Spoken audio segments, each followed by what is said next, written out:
Tu m'impressionnes. Il y a peu de personnes qui m'impressionnent, je te dis la vérité. C'est pour ça que je préfère le dire devant l'église. Il y a peu de personnes sur cette terre qui m'impressionnent, mais toi, tu m'impressionnes. Et Dieu n'a pas fini avec toi. Je sais que Dieu n'a pas fini avec toi. Amen. Mes frères et sœurs, soyez vraiment bénis. Que Dieu vous soutienne. Et soutenez aussi, je sais que vous le faites déjà, mais soutenez-vous entre vous. Moi, je me rappelle, c'est pour ça que le frère m'impressionne. Il y a 5 ans en arrière, on était parti dans le coin de cette ville pour prêcher. Demandez-lui, il est là. Les gens nous voyaient comme si on était fous. Mais aujourd'hui, je vois plus de 10 personnes ici. Ça s'appelle la persévérance. Ne pas oublier ce que Dieu t'a montré que tu peux faire. C'est pour ça que je dis qu'il m'impressionne. Parce que nous étions au marché, on a crié toute la journée. Même pas un poisson n'est rentré écouter notre message. Mais aujourd'hui, je vois plus de 10 personnes assises ici. Je bénis le Seigneur. Amen. Il y a de la joie dans mon cœur, mon frère. Alléluia. Et Dieu n'a pas fini avec toi. Sois prêt. Ouais. Parce que Dieu va faire des choses avec toi. C'est moi qui fais ça, mais ce n'est pas toi. Parce que tu as eu confiance à ce Dieu qui t'a appelé. Que Dieu te bénisse. Amen. Mes frères, je ne vais pas oublier aussi de vous dire la même chose. Je ne suis pas votre pasteur. Celui qui est votre pasteur, c'est lui. Il y a quelque chose qui se passe aujourd'hui dans l'église, c'est que les gens ne sont pas reconnaissants envers leur conducteur. Moi, je ne suis pas là tous les jours. Je sais que vous priez aussi les jeudis. Je sais que lui, il est là pour prier pour vous. Il vous écoute si vous avez des problèmes. Moi, la dernière fois, ça fait depuis 1 an qu'il m'invite. Et c'est la 2e fois que je suis là. Donc, c'est lui qui connaît réellement vos problèmes. Vous devez l'écouter. Ceux qui sont des hommes ici doivent l'aider pour qu'il puisse accomplir la mission que Dieu lui a donnée en tant que conducteur ou surveillant dans cette ville. Amen. Quand Dieu voit la ville d'Angerville ou de Puissé ou bien on va dire ce district-là, l'ange gardien de ce district, c'est lui. Amen. Ce n'est pas les églises que vous voyez à côté, les églises catholiques et tout ça. En tout cas, avant de continuer, permettez-moi, on va faire quelque chose. J'oublie les étapes. Dieu m'avait montré une étape. On va mettre la main sur notre cœur et on va prier. Amen. Mettez la main sur vos cœurs, on va prier. Seigneur mon Dieu, nous voici devant toi. Tu dis que c'est de l'abondance du cœur que la bouche parle. Nous voulons que tu répares nos cœurs et que nos cœurs soient une bonne terre afin que tu puisses semer dans nos cœurs. Parce que ce que tu veux faire, c'est semer dans nos cœurs. Nous t'ouvrons nos cœurs et nous voulons que tu sèmes dans nos cœurs. Merci Seigneur pour la semence que tu vas mettre aujourd'hui dans notre cœur. Au nom de Jésus-Christ. Amen. Amen. On continue maintenant. Donc je disais que c'est lui votre pasteur. C'est lui que vous devez écouter. Moi je viens simplement pour l'aider à accomplir la mission que Dieu lui a donnée. Ce n'est pas moi qui ai la mission. C'est lui qui a la mission. Moi, je viens juste pour apporter ce que le Seigneur m'a donné comme grâce afin d'ajouter à ce que Dieu lui a donné. Mais c'est lui. Et je crois que Dieu lui a donné déjà des aides ici. Quand je suis arrivé, j'ai vu Jean-Baptiste qui enseignait déjà les enfants. Et la dernière fois, quand je suis venu, on a parlé tous les 3. Moi, je vois déjà les dessins. Peut-être vous ne voyez pas. Mais il y a un dessin que Dieu fait déjà ici. Amen.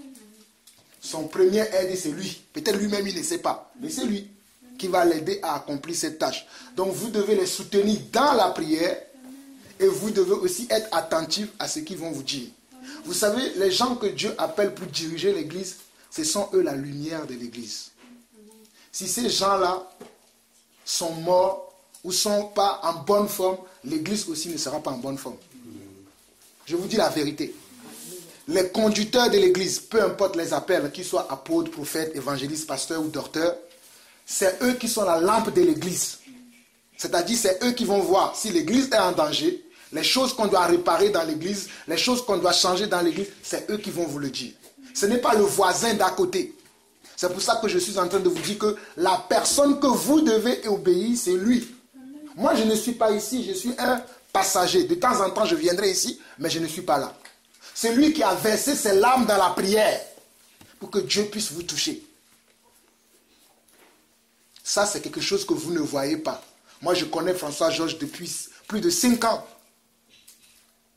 Je sais comment il aime le Seigneur. Je sais comment il prie pour voir la volonté de Dieu. Des fois, les gens viennent, ils voient les gens, ils disent « Ah, c'est un homme puissant. » Mais vous ne savez pas le temps qu'il a passé en genoux. Vous ne savez pas le temps qu'il a gêné. Vous ne savez pas le temps qu'il passe. Seigneur, comment je peux faire pour que ton église soit bien? Vous ne le savez pas. Vous profitez simplement des bonnes intents comme ça. Il y a la louange, il y a des exhortations. Amen. Mais le travail qui est derrière, vous ne voyez pas. C'est pour ça que je vous encourage à soutenir de tels hommes, parce que de tels hommes n'existent plus sur la terre. Si Dieu vous fait la grâce de rencontrer des vrais serviteurs de Dieu, on n'est pas parfait, je le reconnais, mais priez pour qu'on devienne parfait. Et aidez-nous à devenir parfait. Non pas le peu qu'on a, ne faites pas qu'on le perde. Parce qu'il y a certains qui sont là, leur but c'est de faire simplement que nous perdions même le peu que nous avons. Ils ne veulent même pas qu'on grandisse de plus. J'espère que vous comprenez ce que je suis en train de dire et je le dis sincèrement de mon cœur. Que Dieu vous bénisse. Amen. Amen. Est-ce que quelqu'un a une question? Est-ce que quelqu'un a une question? Question quelconque, peu importe la question. Si je peux répondre, je peux répondre. Sinon, les frères sont là, ils aussi connaissent la parole. Une question qui concerne la parole ou qui concerne votre vie. Dans l'église, il n'y a pas de honte. Vous avez vu tout à l'heure, j'ai dit que ma femme est enceinte. Il y a des gens qui cachent des choses. Moi, je ne cache rien. Tout à l'heure, quand je suis venu, j'ai dit à Jean-Baptiste que cette semaine, j'étais malade. J'ai même moi-même imposé les mains pour moi, mais jusqu'à hier, c'était très fort que non. J'ai appelé un frère, et quand le frère a prié pour moi, j'allais bien. Je pensais que je pouvais moi-même. Je me suis imposé les mains plusieurs fois dans la journée, le jeudi au travail, le vendredi pareil. Mais hier, j'ai fait 4 heures d'enseignement, malgré mon corps qui n'allait pas. J'allais tout le temps aux toilettes. Mais lorsque j'ai appelé ce frère, il m'a dit, je savais que tu n'allais pas bien. Parce que tu es en train de faire le travail de Dieu et l'ennemi veut te tuer. Mais moi, je vais prier pour toi. Et quand il priait pour moi, les paroles qu'il disait avaient de la puissance dans le ciel. Il a prié pour le 2e ciel, le 1er ciel, le sous-sol. Partout, on a amené mon nom après mon frère. Mes frères, je me suis senti bien après. J'ai bien mangé, je n'allais plus aux toilettes. Donc, c'est pour ça que je vous dis qu'il y a de l'importance dans ces choses. Donc, priez beaucoup pour vos conducteurs. Ce matin, j'ai envoyé un message. Peut-être qu'il a reçu à toute l'église en France que prions pour nos conducteurs.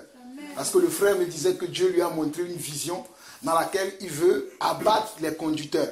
Parce qu'il sait que c'est les conducteurs qui amènent les brebis à voir la volonté de Dieu. Donc si je tue les conducteurs, les brebis seront à sa merci. Et je méditais à ce sujet et Dieu m'a fait comprendre que regarde, quand on a abattu Jésus, les disciples ont pris peur. Même Pierre l'a renié 3 fois. Il a fallu l'intervention du Seigneur pour qu'il se ressaisisse après. Donc le but de Satan, une des armes que Satan utilise, c'est d'abattre les conducteurs des assemblées. Parce que quand les conducteurs seront abattus, il n'y aura plus d'assemblée. Donc prions pour nos conducteurs. Prions aussi pour moi, même si je ne suis pas là. Priez aussi, quand vous priez, souvenez-vous de moi dans vos prières. C'est ce que l'apôtre Paul dit. Soyez en tout cas bénis. Amen. Amen. On fait ça déjà. Soyez bénis. Soyez bénis parce que c'est la guerre. La guerre est vraiment... C'est un combat dur. Cette semaine, j'ai eu des moments très difficiles, des nuits pas possibles, des rêves bizarres. Mais bon, Dieu est toujours sur son trône. Nous ne mourrons pas, nous vivrons et nous raconterons les œuvres de l'Éternel. En tout cas, soyez bénis. Y a-t-il des questions? Moi, j'ai un sujet de prière. Allez-y, donnez le sujet de prière, on va écouter. Oui, allez-y, ma soeur. Le bébé là qui est tout le temps enrhumé, là, il y a tout le bébé de ma fille là. Ok. Ok, on va prier pour lui tout de suite, parce que nous croyons que la prière du juste a une grande efficacité. Prions tous ensemble, hein, chacun selon que le Seigneur vous conduise. Naya. Seigneur, nous prions pour Naya, Seigneur Dieu. Nous croyons en ta parole. Nous savons que ta parole est la vérité. Nous voulons que tu touches Naya et là où il se trouve maintenant, afin que la rue qu'il a attaquée, Seigneur Dieu, que cette rue quitte son corps maintenant au nom de Jésus-Christ. Que cette rue qu'il a attaquée, cette rue qu'il a touchée, Seigneur mon Dieu, fais grâce à ce bébé, fais grâce à cet enfant, dans le nom de Jésus-Christ. Touche cet enfant, Seigneur Dieu, afin que les parents puissent glorifier encore davantage ton nom. Merci, Seigneur, pour cet enfant que tu restaures maintenant. Merci Seigneur pour ce bébé qui reçoit la bonne santé, qui reçoit ton sang dans ses veines, qui reçoit Seigneur Dieu ta vie dans ses veines, ta vie dans ses veines, ta vie dans son corps, ta vie dans son cœur, ta vie dans tout son être, de la tête jusqu'aux pieds, au nom de Jésus-Christ. Merci pour le témoignage qui va arriver. À toi la gloire, l'honneur, la puissance, pour des siècles des siècles.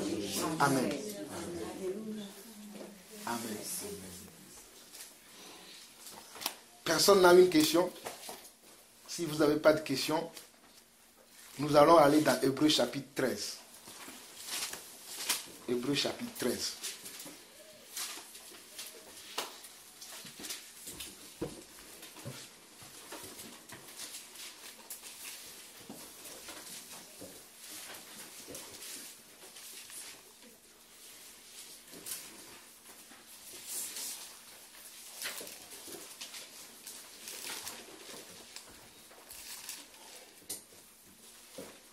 Cela peut-être va répondre à ton inquiétude, ma soeur. Tu dis, quand le Seigneur te dit, ne promenez pas des regards inquiets. Peut-être ça va répondre à ta question. La Bible nous dit dans Hébreux chapitre 13 que persévérez dans l'amour fraternel. N'oubliez pas l'hospitalité, car en l'exerçant, quelques-uns ont logé des anges sans le savoir. Je sais que vous, l'église d'Angerville, vous pratiquez déjà l'amour fraternel. Vous aimez l'hospitalité parce que vous faites vos cultes. En allant de maison à maison, vous êtes déjà dans l'écriture. Je peux juste vous féliciter à continuer. Peut-être un jour, ce n'est même pas un homme qui va venir prêcher ici. C'est Jésus lui-même qui va venir sous l'apparence d'un homme. Amen. Vous savez, lorsque j'ai commencé à servir le Seigneur, un jour j'étais en mission, j'étais à Soissons. Et nous étions partis dans un parc. Et dans ce parc-là, c'est là où nous avons fait le culte. Parce qu'on était dans une maison. Et comme on faisait tellement du bruit, les voisins nous ont chassés de la maison le jour-là. Je me suis dit, mais je ne peux pas laisser les gens comme ça dans la rue. Et puis, je n'avais pas prévu pour prendre une salle quelque part pour amener les gens. J'ai dit, allez, allons, venez avec moi, on va aller dans un parc. Et on était partis dans un parc. On priait dans le parc. Et il y a une dame qui était arrivée. Une dame à l'apparence bizarre. Elle n'était pas aussi bien habillée comme vous et moi là. Elle était venue, elle suivait le culte. On a prié dans le parc jusqu'à la fin. Quand tout le monde était déjà parti, elle était restée toujours avec nous. J'étais avec un frère qui avait sa guitare. On a commencé à ramasser les choses, à mettre les choses dans la voiture. Et la dame s'est approchée de nous et elle nous a dit, mon épouse aussi était là le jour-là, elle nous a dit que Dieu vous bénisse pour ce que vous faites. Vous ne savez pas ce que vous avez fait aujourd'hui. Mais vous avez réjoui le cœur de Dieu. Amen. Que Dieu vous bénisse. Et la dame nous a embrassés et elle est partie. Et le soir, Dieu m'a fait comprendre que cette dame-là, c'était un ange. Amen. Et c'est pour ça que j'ai compris que quand je voyais l'apparence de la dame, je n'avais même pas envie de l'embrasser. Parce que je vous dis, elle était bizarre, la dame. Elle n'était pas comme nous. Mais bon, je me suis laissé embrasser quand elle voulait m'embrasser. Et je savais que c'était la bénédiction du Seigneur que j'ai reçue quand je l'ai pris dans mes bras. Donc il y a des choses que Dieu fait que nous ne comprenons pas. Je vous parle de cela, ça s'est passé en 2009. Et là nous sommes, ça fait 10 ans aujourd'hui. Donc continuez à servir le Seigneur. Si une porte se ferme, Dieu ouvrira toujours une autre porte. N'arrêtons pas. C'est pour ça qu'il dit, n'oubliez pas l'hospitalité. Si ce jour-là, je l'ai dit aux gens, bon, on vous a chassés, rentrez tous chez vous. Je ne verrai pas la visitation d'un réconfort, parce que ça m'a réconforté. Mais parce que j'ai continué, j'ai dit, bon, allons dans un parc. Dans le parc, les gens ne vont pas nous chasser. On s'est assis, on a partagé le message du jour. Et Dieu nous a bénis avec cette dame-là. Nous continuons. On dit, verset 3, il dit, souvenez-vous des prisonniers, comme si vous étiez aussi prisonniers de ceux qui sont maltraités comme étant aussi vous-même dans un corps. Verset 4, il dit que le mariage soit honoré de tous et les lits conjugales exempts de tout souillure, car Dieu jugera les débauchés et les adultères. C'est à partir du verset 4 que je vais donner le message que Dieu m'a mis à cœur. Mais poursuivons la lecture et je reviendrai au verset 4. Ne vous livrez pas à l'amour de l'argent. Contentez-vous de ce que vous avez, car Dieu lui-même a dit, je ne te délaisserai point et je ne t'abandonnerai point. C'est donc avec assurance que nous pouvons dire, le Seigneur est mon aide. Je ne craindrai rien. Que peut me faire un homme? Vous savez, lorsque je vais voir des frères, j'aime toujours que Dieu me donne un message. J'aime toujours que Dieu me donne un message. Ce message-là, je l'avais reçu la dernière fois qu'on était là, mais ce n'était pas moi qui devais parler. Donc je n'ai rien dit. Et aujourd'hui, je voulais méditer encore. Hier, j'étais là à méditer, que Dieu me donne un message. Mais c'était toujours sur ça que Dieu revenait. Et quand la sœur a dit tout à l'heure, j'ai dit, peut-être qu'elle aura sa réponse ici. Et quand je lis le verset 5, on nous dit, ne vous livrez pas à l'amour de l'argent, contentez-vous de ce que vous avez, car Dieu lui-même a dit, je ne te délaisserai point et je ne t'abandonnerai point. C'est donc avec assurance que nous pouvons dire, le Seigneur est mon aide, je ne craindrai rien, que peut me faire un homme. Amen. Je vais m'arrêter un peu sur ce verset avant de continuer. Certains pensent ici qu'ils ne sont pas inquiets, mais je vous assure que vous aussi vous êtes inquiets. L'inquiétude c'est quoi au fait? L'inquiétude c'est que tu gagnes une somme d'argent par mois par le travail que tu as, ou par, nous bénissons la France, parce qu'à la France, nous avons une structure de telle manière que même si tu ne travailles pas, au moins tu peux avoir au moins de quoi payer un sandwich ou une baguette. Nous bénissons le Seigneur pour ça. Donc je veux dire qu'à la fin du mois, tu reçois quelque chose. Et des fois, tu comptes que sur ça. Le frère a donné un témoignage tout à l'heure. Il avait même l'argent pour aller acheter de quoi manger, mais il n'a pas trouvé ça. Ça, c'est l'inquiétude. Tu as l'argent, mais ce que tu veux manger, tu ne le trouves pas. C'est ça l'inquiétude. L'inquiétude veut dire qu'on a peur du lendemain. On a peur de ce qui va se passer après des jours à venir. On a peur de ce qui va se passer le mois prochain, la semaine prochaine, l'année prochaine, les années à venir. Peut-être parce que nous avons des crédits sur le dos, nous avons des enfants à nourrir, nous avons des familles à aider, mais nous n'avons rien. Et on commence à dire, comment je peux faire pour aider mon fils, aider ma mère, aider ma soeur? Et on se dit, mais moi je ne gagne que peut-être 500 €. Comment 500 € va suffire? C'est ça l'inquiétude. On commence à se poser la question. Comment je vais faire? Comment je vais faire? Comment je vais faire? Mais le Seigneur nous fait comprendre quoi? Ce n'est pas quand tu auras beaucoup, parce que nous pensons que c'est lorsque nous aurons beaucoup que nous pouvons résoudre tous les problèmes qui sont sur terre, alors que c'est faux. Même le peu que tu as.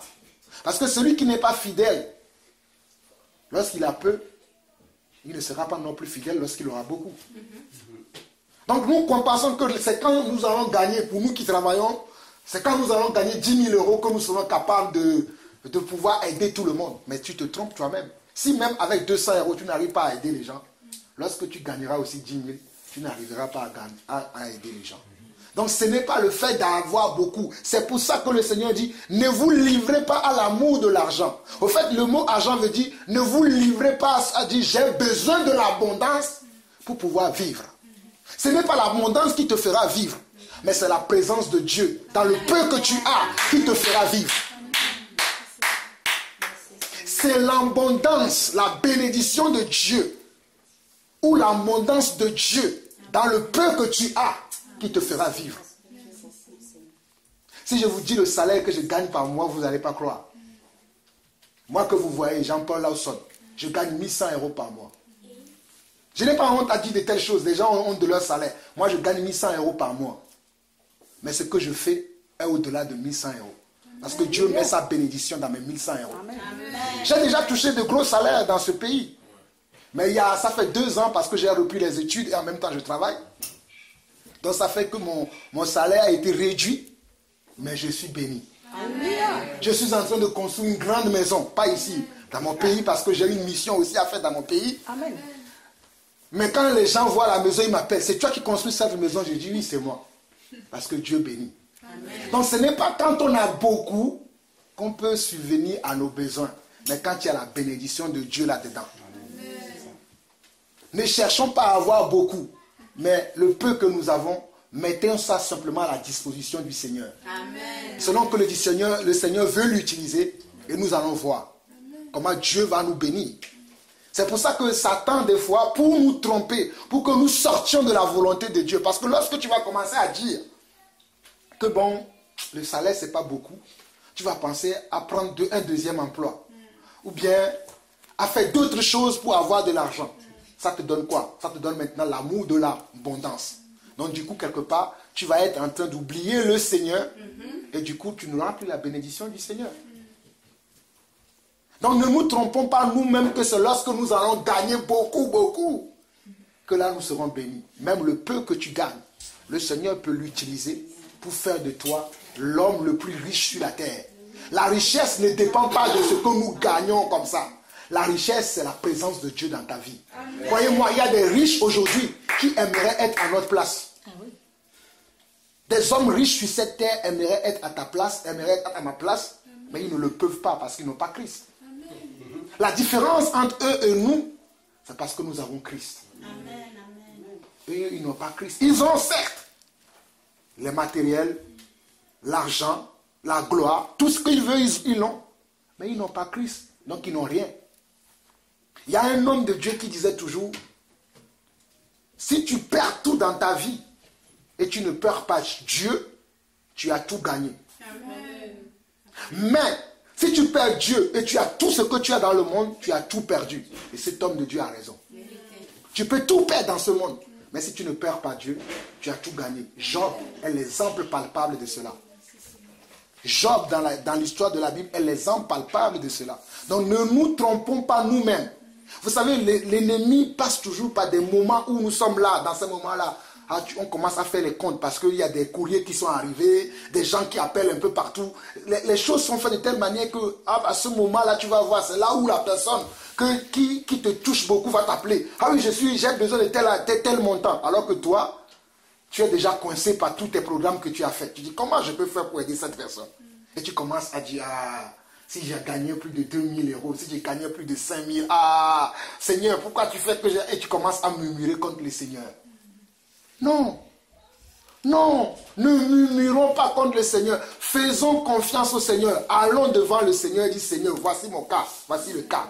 Tu as dit lui-même, en lui présentant comment? Sa parole. Nous allons lire encore ça parce que la Bible dit, la foi vient de ce qu'on entend et ce qu'on entend vient de la parole de Dieu. Il dit, ne vous livrez pas à l'amour de l'argent. Contentez-vous de ce que vous avez, car Dieu lui-même a dit, je ne te délaisserai point et je ne t'abandonnerai point. Si Dieu a dit qu'il ne nous délaissera pas, est-ce que c'est un mensonge? Non. Mais l'ennemi veut nous faire croire que Dieu veut nous délaisser. Parce que les courriers commencent à arriver. Des fois même, ton compte est à moins de quelques euros. Le banquier aussi t'appelle. Mais mon frère, tu dois garder confiance en Dieu. Amen. Tu dois garder courage. Et dire que même si tous ces courriers sont là pour me faire peur, moi je fais confiance à ce que Dieu dit. C'est donc avec assurance que nous pouvons dire, si le Seigneur est mon aide, je ne craindrai rien. Que peut me faire un homme? Des fois, Dieu va utiliser même l'homme qui va venir, qui va te donner quelque chose pour t'aider. Mais ce n'est pas lui l'homme que tu dois voir. C'est Dieu qui est derrière lui. Amen. C'est Dieu qui a envoyé cette personne-là. Mais ne nous comptons pas sur les hommes. Ne comptons pas sur un système quelconque quelque part. Même si Dieu parfois va nous aider par ce système. Mais c'est Dieu lui qui fait. C'est pour ça qu'il dit, que peut me faire un homme? C'est pour ça qu'il continue. Souvenez-vous de vos conducteurs qui ont annoncé la parole de Dieu. Considérez quelle a été la fin de leur vie et imitez leur foi. Il y a un truc que je vois chez nous les chrétiens, c'est qu'on dit Jésus est le même hier, aujourd'hui et éternellement. Mais lorsque nous sommes dans certaines situations, Jésus n'est plus le même hier et aujourd'hui et éternellement. On commence à douter. On pense que ça c'est pour les gens qui ont existé avant, mais pour notre époque, non, Jésus n'est plus le même. Mais c'est faux, c'est absolument faux. Et nous devons détruire cela dans notre cœur. C'est pour ça que j'ai dit, mettons la main sur nos cœurs et recevons la vraie sémence. Amen. Le mauvais semeur passe toujours, vous allez voir, même quand vous allez quitter ici, le mauvais semeur va essayer encore de rentrer pour dire, oui, Jean-Paul a dit ça. Est-ce que tu crois que c'est ça la vérité? Regarde, ton compte est toujours à moins quelques temps. Regarde la vie de tes enfants. C'est comme s'ils n'ont pas d'avenir. Ma soeur, je te dis au nom de Jésus-Christ que tu dois continuer à parler sur la vie de tes enfants. Amen. Tu dois continuer à dire que mon fils ne serait pas un délinquant. Alléluia. Ma fille ne va pas rester célibataire toute sa vie. Moi-même, je vivrai et je raconterai les œuvres de l'Éternel. Moi-même, je vivrai et je dirai que Dieu est puissant.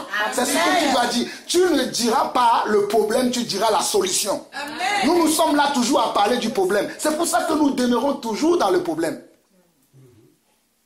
Mes frères, croyez-moi, c'est un homme qui est venu en France avec 7 euros qui vous parle. Aujourd'hui, je n'ai plus 7 euros sur mon compte. J'ai un compte qu'on vous appelez livret A.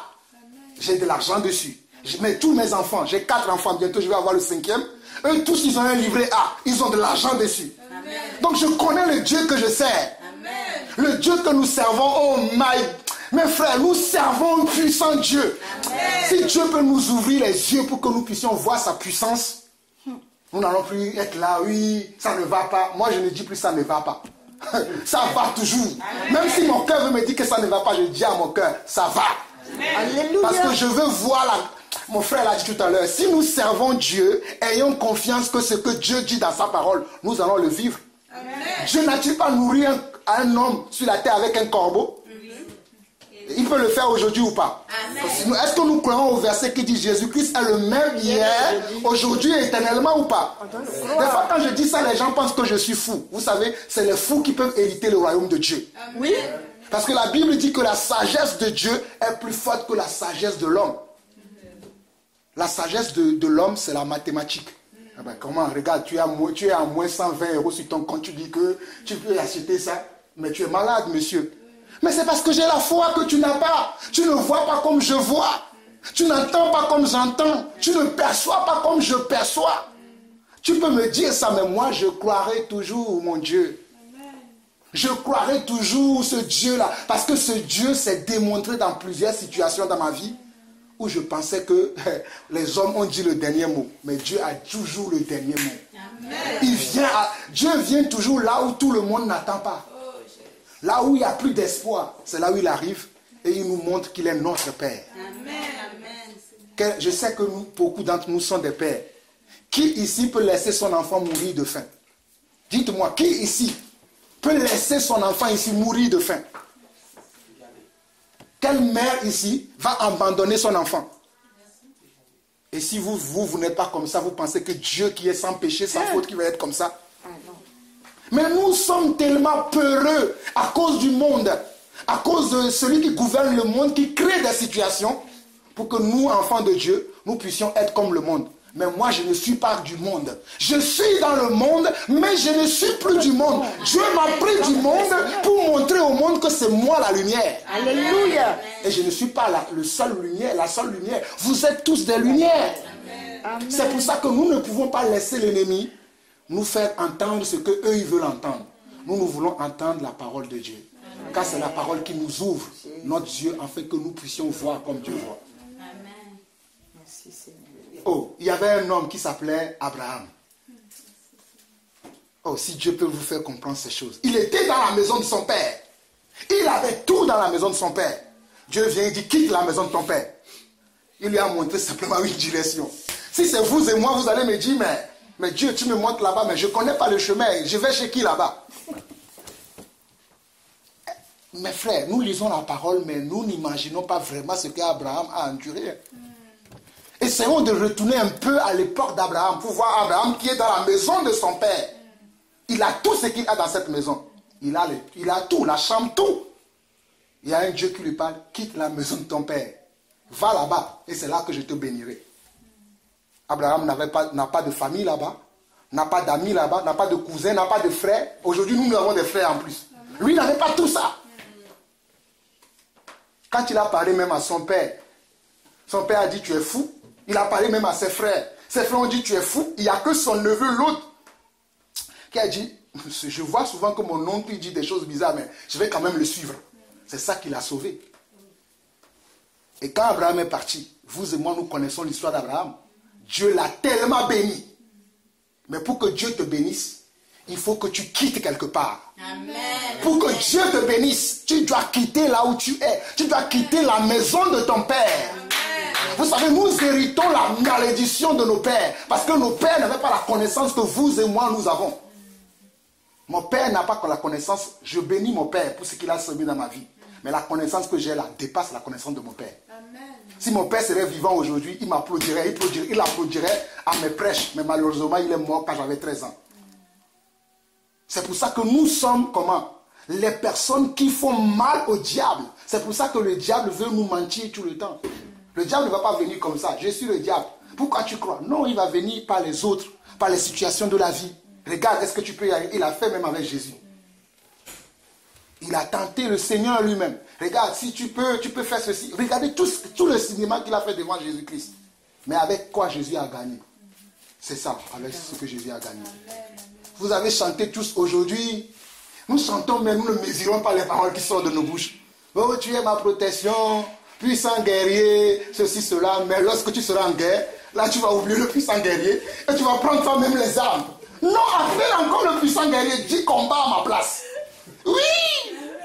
C'est pratique ça. Nous chantons, oui, puissant guerrier, tu es mon consolateur, mon sauveur. Mais quand tu as besoin de sauveur, tu ne l'appelles plus. Tu commences à vouloir lutter toi-même. Appelle le sauveur, dis que moi je ne peux pas. Mais toi tu peux. Et c'est là où tu vas voir le miracle de Dieu. J'ai vu des miracles de Dieu dans ma vie, dans plusieurs situations. Les témoignages, si je commence aujourd'hui, même demain on ne finira pas. Mais que celui qui a des oreilles pour entendre, entende. Nous avançons.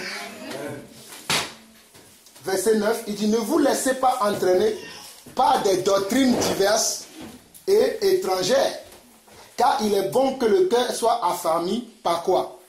Par la grâce et non par des aliments qui n'ont servi à rien à ceux qui y sont attachés. Nous pensons que la doctrine étrangère, ça vient uniquement des faux pasteurs. Mais la doctrine étrangère vient aussi de Satan qui nous parle dans la pensée.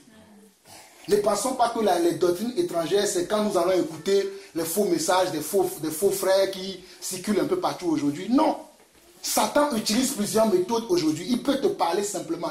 Il te chuchote une pensée et tu commences à dire, ah oui, hein, c'est vrai là, je ne l'ai pas vu comme ça. Mais c'est une doctrine étrangère que tu commences comment? À embrasser. Embrassons toujours la doctrine de Christ. C'est Christ qui est le chemin, la vérité et la vie. C'est sa parole qui est la vérité. Et n'oublions pas, vous avez chanté tout ce que je vous dis là, ce ne sont que des rappels. Hein. Il n'y a rien de nouveau. C'est des choses que vous connaissez déjà. C'est pour ça que l'apôtre Paul dit que je ne cesserai jamais de vous rappeler ces choses. Amen. Parce que je sais que pour vous, cela est salutaire. C'est des choses que vous connaissez déjà, mais l'ennemi va venir nous tromper par des situations de la vie. Regarde, tu pries pour ton enfant depuis des années. Mais sa vie ne change pas. Il continue de fumer, il ne veut pas prier. Toi, dis que mon fils prie et tu le verras prier. Mais ne commence pas à dire quand est-ce que tu vas arrêter la cigarette. Non, moi je le vois, il a déjà arrêté la cigarette. Parce que la foi appelle les choses qui ne sont point comme si elles étaient déjà. Amen. C'est ça au fait la foi. La foi, c'est de dire, c'est de parler le contraire de ce que tu vois. C'est ça la foi. C'est pour ça que l'apôtre Paul dit que nous ne marchons pas par la vue. Mais nous marchons comment? Par la foi. Amen. Nous chantons la foi, mais quand nous sommes devant le combat, ah oui, on oublie la foi. Mais voici maintenant, tu ne peux pas. Tu n'as pas reçu. Celui qui a reçu, c'est lui le Seigneur. Invoque-le. Il a dit, invoquez-moi et je vous répondrai. Invoquons-le et laissons-le. Devenons maintenant spectateurs pour voir comment il va faire. Et c'est là tu peux applaudir, tu peux dire gloire à Dieu, tu peux continuer à louer le Seigneur. Parce qu'il est le maître hier, aujourd'hui et éternellement. Nous continuons. Verset 10, nous avons un seul autel, dont ceux qui font le service au tabernacle n'ont pas le droit de manger. Le corps des animaux dont le sang est porté dans le sanctuaire par le souverain sacrificateur pour le péché sont brûlés hors du camp. C'est pour cela que Jésus aussi, afin de sanctifier le peuple, par son propre sang, a souffert hors de la porte. Sortons donc pour aller à lui hors du camp en portant son opprobre. Car nous n'avons point ici de cité permanente, mais nous cherchons celle qui est à venir. Le diable veut que nous nous focalisons sur les cités de ce monde. Peu importe les belles maisons que nous pouvons avoir dans ce monde, les belles voitures. Mais je n'ai jamais vu un homme qu'on a enterré avec ses belles maisons, ses belles voitures. Nous les laisserons. Mais sortons à la rencontre du vrai Seigneur. Celui qui a préparé une meilleure cité pour nous. Une cité que nos yeux ne peuvent même pas contempler. C'est une cité, là on va manger avec des fourchettes en or. Est-ce que vous mangez avec une fourchette en or, des plats en or? Le ciel, oh waouh, le ciel est beau. Quand j'entends des frères qui ont eu la grâce d'aller au ciel, quand ils témoignent de cela, je dis Seigneur, permets-moi un jour moi aussi. Je n'ai pas encore eu cette expérience-là, je ne vous mens pas. Il y a des gens que Dieu, j'ai eu certaines visions, mais Dieu ne m'a pas encore montré le ciel. Mais j'ai vu un frère un jour parler du ciel. Et j'ai senti que celui-là, il ne ment pas. Parce que chacun parle souvent de leur vision. Mais quand j'écoutais celui-là, il a dit la table était déjà dressée. Que Dieu attend simplement que tout le monde soit prêt pour venir nous chercher, pour nous faire asseoir autour de cette table, pour manger avec lui, comme lui-même il a dit. Mais nous sommes là à nous battre pour les choses de ce monde. Je ne suis pas en train de dire que nous ne devons pas nous battre, hein, que le Satan ne vous dit pas n'importe quoi. Mais battons-nous selon la mesure de foi que Dieu nous a attribuée dans la parole. Dieu nous a attribué une mesure de foi avec laquelle nous devons combattre. Mais ne nous disons pas, oui, bon, qu'il y a des gens aussi qui ne veulent rien faire, le Seigneur va faire. Non, ce n'est pas ce que je suis en train de dire. Lorsque tu es en face d'une difficulté, d'un problème, soumets ton problème au Seigneur. Et tu laisses au pied du Seigneur, mais ne commence pas maintenant à faire comment je vais faire. C'est ça ce que nous appelons l'inquiétude. Et on commence à s'inquiéter, on ne dort plus la nuit. Même pour prier, on prie, mais on a la pensée sur le courrier qu'on a reçu. Dans 2 jours, tu vas vivre à la rue. Mais je n'ai jamais vu des enfants de Dieu vivre à la rue. Si cela doit arriver, peut-être c'est Dieu qui le permet parce qu'il veut t'enseigner quelque chose. Mais ça ne va pas durer. Job a été dans la rue, mais ça n'a pas duré. Dieu les veut, parce que Satan voulait montrer à Job s'il est vraiment Dieu. Et c'est pour ça que Dieu est Dieu. Dieu fait comme il veut. Il a montré sa grandeur au travers de Job. Job, malgré les épreuves qu'il passait, il croyait toujours en Dieu. Et si vous avez le temps, méditez les paroles de Job. Parce que Job, quand il a passé tout ça, il avait dit à Dieu, j'avais entendu parler de toi. Mais maintenant, mes yeux t'ont vu. Là, il ne peut plus. Si quelqu'un va lui dire, Dieu est là-bas, il a dit, mais tais-toi, je connais Dieu. Parce qu'il le connaît. Dieu l'a fait passer par plusieurs situations dans sa vie. Il a l'expérience de Dieu. Toi, tu vas venir lui dire que Dieu, c'est un bois. Il va dire, bon, va prier ton bois, moi, je vais prier mon Dieu. C'est ça, au fait, ce que nous devons faire grandir dans nos cœurs. Ça, c'est la première partie du message, pour que nous soyons tous rassurés que Dieu ne nous abandonnera pas. Nous revenons au verset 4, qui est important, où je vais commencer le message que Dieu a mis dans mon cœur. Il dit que le mariage soit honoré de tous, et le lit conjugal est sans de souillure, car Dieu jugera les débauchés et les adultères. Les gens vont penser que ce message concerne que les gens qui sont mariés. Mais ce message concerne l'Église. Le Seigneur nous dit que le mariage soit honoré de tous. Le mariage, c'est quoi? Dieu nous a mariés, nous maintenant. Nous tous qui sommes ici pour Dieu, nous sommes comment? Ces femmes. Parce que la femme, c'est quoi? La femme de Dieu, c'est l'Église. Nous savons tout ça. Donc Dieu dit que le lit conjugal, c'est quoi maintenant? C'est notre vie. Et Dieu dit que le lit conjugal soit exempt de tout souillure. Ce n'est pas moi qui l'ai dit, hein. Car Dieu jugera les débauchés et les adultères.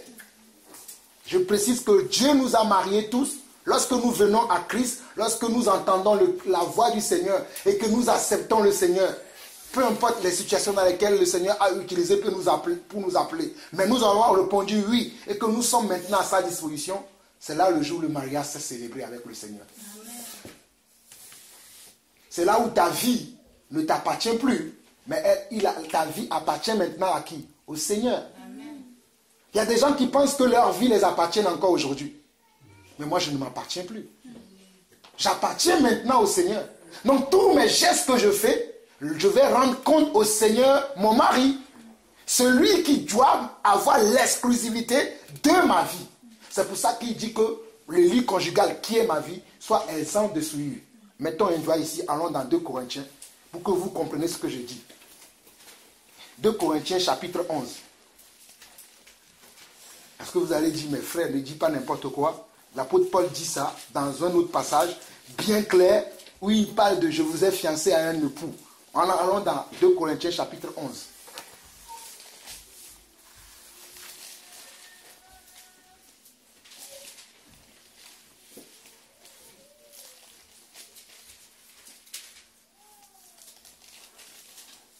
Corinthiens chapitre 1 à partir du premier verset, l'apôtre Paul dit « Oh, si vous pouviez supporter de ma part un peu de folie, mais oui, supportez-moi, car je suis jaloux de vous, d'une jalousie de Dieu, parce que je vous ai fiancé à un seul époux, pour vous présenter à Christ comme une vierge comment? Pure. Je le lis encore. La foi vient de ce qu'on entend, et ce qu'on entend vient de la parole de Dieu. Verset 2 de 2 Corinthiens 11. Car je suis jaloux de vous, d'une jalousie de Dieu, parce que je vous ai fiancé à un seul époux, pour vous présenter à Christ comme une vierge pure. Le Seigneur nous dit qu'il nous a comment? Il nous a fiancés. Nous ne nous appartenons plus à nous-mêmes. Nous savons que dans le mariage, le mari doit rendre des comptes comment? À son époux, et l'époux doit rendre des comptes comment? À sa femme aussi. Et c'est la même chose que Dieu fait avec nous. Nous ne nous appartenons plus à nous-mêmes. Tout ce que nous allons faire, nous devons le faire pour faire plaisir à qui? Amen. Parce que dans le mariage, je vais prendre, excusez-moi, ma soeur Sophie et mon frère François-Georges, c'est les couples qui sont en face de moi, je vais les prendre. Ce que Sophie va faire maintenant, si nous voulons parler dans le naturel, c'est pour faire tout le temps plaisir à son mari François-Georges. Ce que mon frère François-Georges fera, c'est de faire toujours plaisir à qui? À Sophie. Mais c'est la même chose avec le Seigneur. Mais est-ce que nous sommes déjà à ce point-là? Moi, j'ai fait le test. J'ai échoué.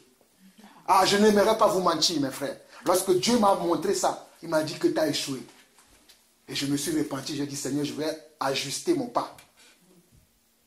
Parce que le Seigneur nous veut, nous, de la tête jusqu'aux pieds. Tantôt, nous laissons le bras aller vers le Seigneur, la tête, et l'autre pied, il est de l'autre côté. Non. Il faut que nous soyons entièrement dans le Seigneur. Que tous appartiennent au Seigneur. Que tout le corps soit comment? Au Seigneur, parce que cela est important. Et là où il y a le piège, là où nous tombons, c'est ce que nous allons voir dans la suite du verset, c'est qu'il y a quelqu'un d'autre qui vient pour nous donner un autre message. Nous lisons la suite. Il dit, toutefois, de même que le serpent séduisit Ève par sa ruse, je crains que vos pensées ne se corrompent et ne se détournent de la simplicité à l'égard de Christ. C'est là où nous tombons. Parce que de même que Satan a pu séduire Ève et que Ève est tombée dans le panneau, de la même manière l'apôtre Paul dit que je crains que vous serez aussi séduits. Et la séduction est entrée aujourd'hui dans l'église. Les gens veulent ressembler tout le monde. Ils veulent ressembler tout le monde alors que nous devons ressembler à une seule personne. Jésus-Christ. J'aime mon frère François-Georges, mais je ne veux pas ressembler à François-Georges. Moi, je veux ressembler à Christ. Alléluia. Il dit, toutefois, de même que le serpent séduit Ève, je parle comment? Par la ruse. L'ennemi utilise la ruse aujourd'hui pour nous séduire. La ruse peut venir de plusieurs manières. C'est pour ça que nous devons faire attention par rapport aux propositions que même nous pouvons recevoir dans notre travail. Même une proposition de travail peut t'éloigner du Seigneur. Tu vas voir, ah oui, c'est la promotion, c'est Dieu qui me bénit. Mon œil, ouais, c'est Dieu qui te bénit. Ce n'est pas toutes les promotions que nous recevons dans le cadre du travail qui viennent du Seigneur. Amen. Je ne suis pas en train de dire que lorsqu'on veut te promouvoir, tu dis non, je ne veux pas, c'est Satan. Non, prie d'abord. Tu dis au patron, j'ai accepté, j'ai pris le courrier, donnez-moi quelques jours. Je vais vous donner ma réponse. Mais commencez par sauter de joie et rentrer dans la prière. Amen. Combien de fois j'ai reçu des propositions, le Seigneur m'a dit tu n'iras pas. Parce que cela va m'éloigner de lui. Amen. Lui, il connaît ce pourquoi on me donne cette proposition. Pensez-vous que Satan va venir comme ça, c'est moi qui t'amène là-bas? Non, il va utiliser les gens du monde. Viens, tu vois le salaire, c'est mirobolant. Tu vois le poste, c'est mirobolant. Tu dis, moi maintenant je vais m'asseoir là-bas, PDG. Waouh, va t'asseoir là-bas, tu verras comment tu vas fuir petit à petit les choses du Seigneur. Tu vas sortir du mariage que tu as contracté. Nous allons sortir de l'alliance que nous avons fait avec Dieu. Dieu marche par l'alliance. Dieu a fait alliance avec Abraham et cette alliance dure jusqu'à quoi aujourd'hui. Et nous voulons casser les alliances comme ça. Dieu a dit à Abraham, personne ne te séparera de toi et moi. Je bénirai ta postérité.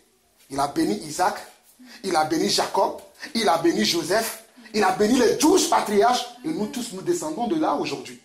Même si physiquement nous ne sommes pas israélites, nous comprenons par la parole que nous sommes aujourd'hui comment? Des enfants de Dieu, lesquels héritent la promesse que Dieu a fait à Abraham. Mais combien de fois Abraham n'a pas eu des occasions? Je peux même citer un. Lorsque ils étaient en face d'un choix qu'il devait faire, lui et son neveu Lot.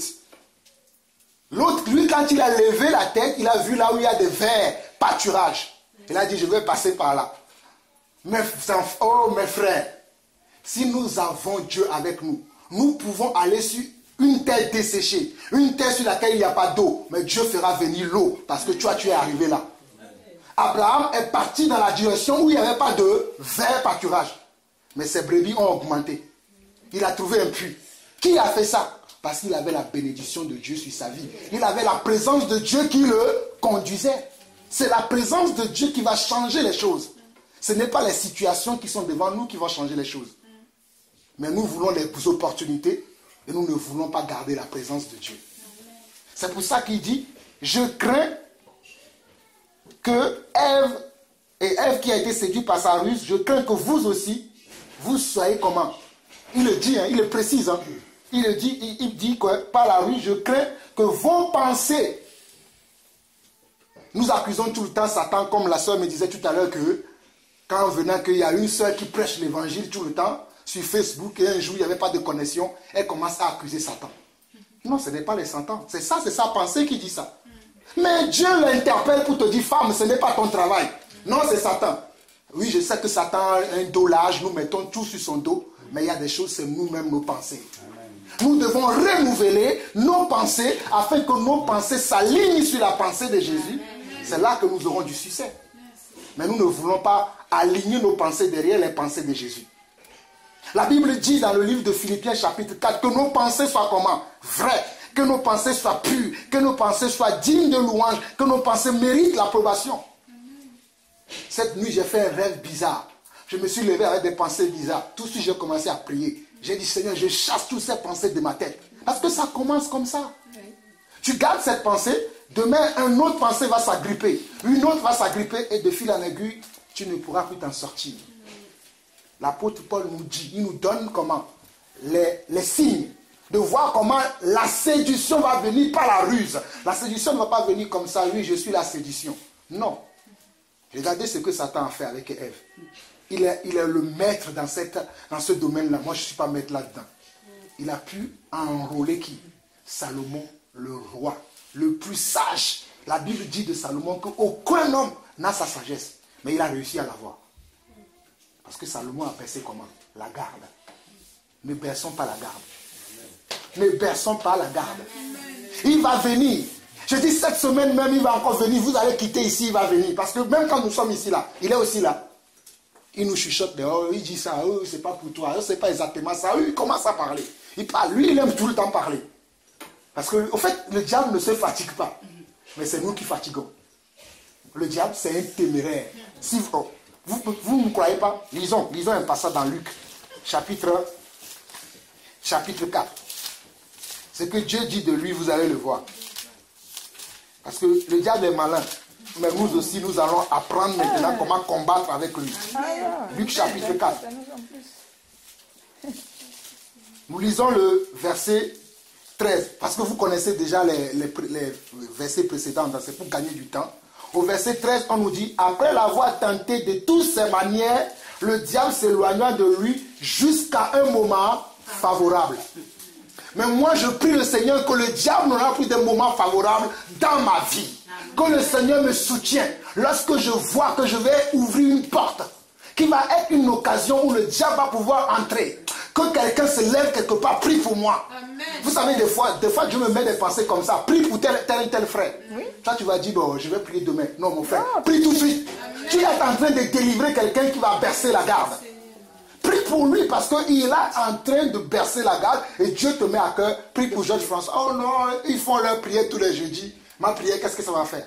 Non, ta prière va changer beaucoup de choses. Amen. Un homme qui tient, c'est un homme qui prie. C'est un homme qui parle à Dieu. Jésus lui-même devant la croix de Golgotha, il a prié jusqu'à 3 fois. Seigneur, soutiens-moi, soutiens-moi. Et puis il est allé. Mais nous ne voulons pas prier. Donc vous voyez, le diable s'est éloigné, mais il n'est pas parti loin. Il attend toujours comment? Le moment favorable. Pour faire quoi? Pour nous séduire. Et la séduction vient comment? Par nos pensées. Revenons dans 2 Corinthiens chapitre 11. Il vient par quoi? Par nos pensées. Nos pensées qui se transforment comme si c'est la parole de Dieu.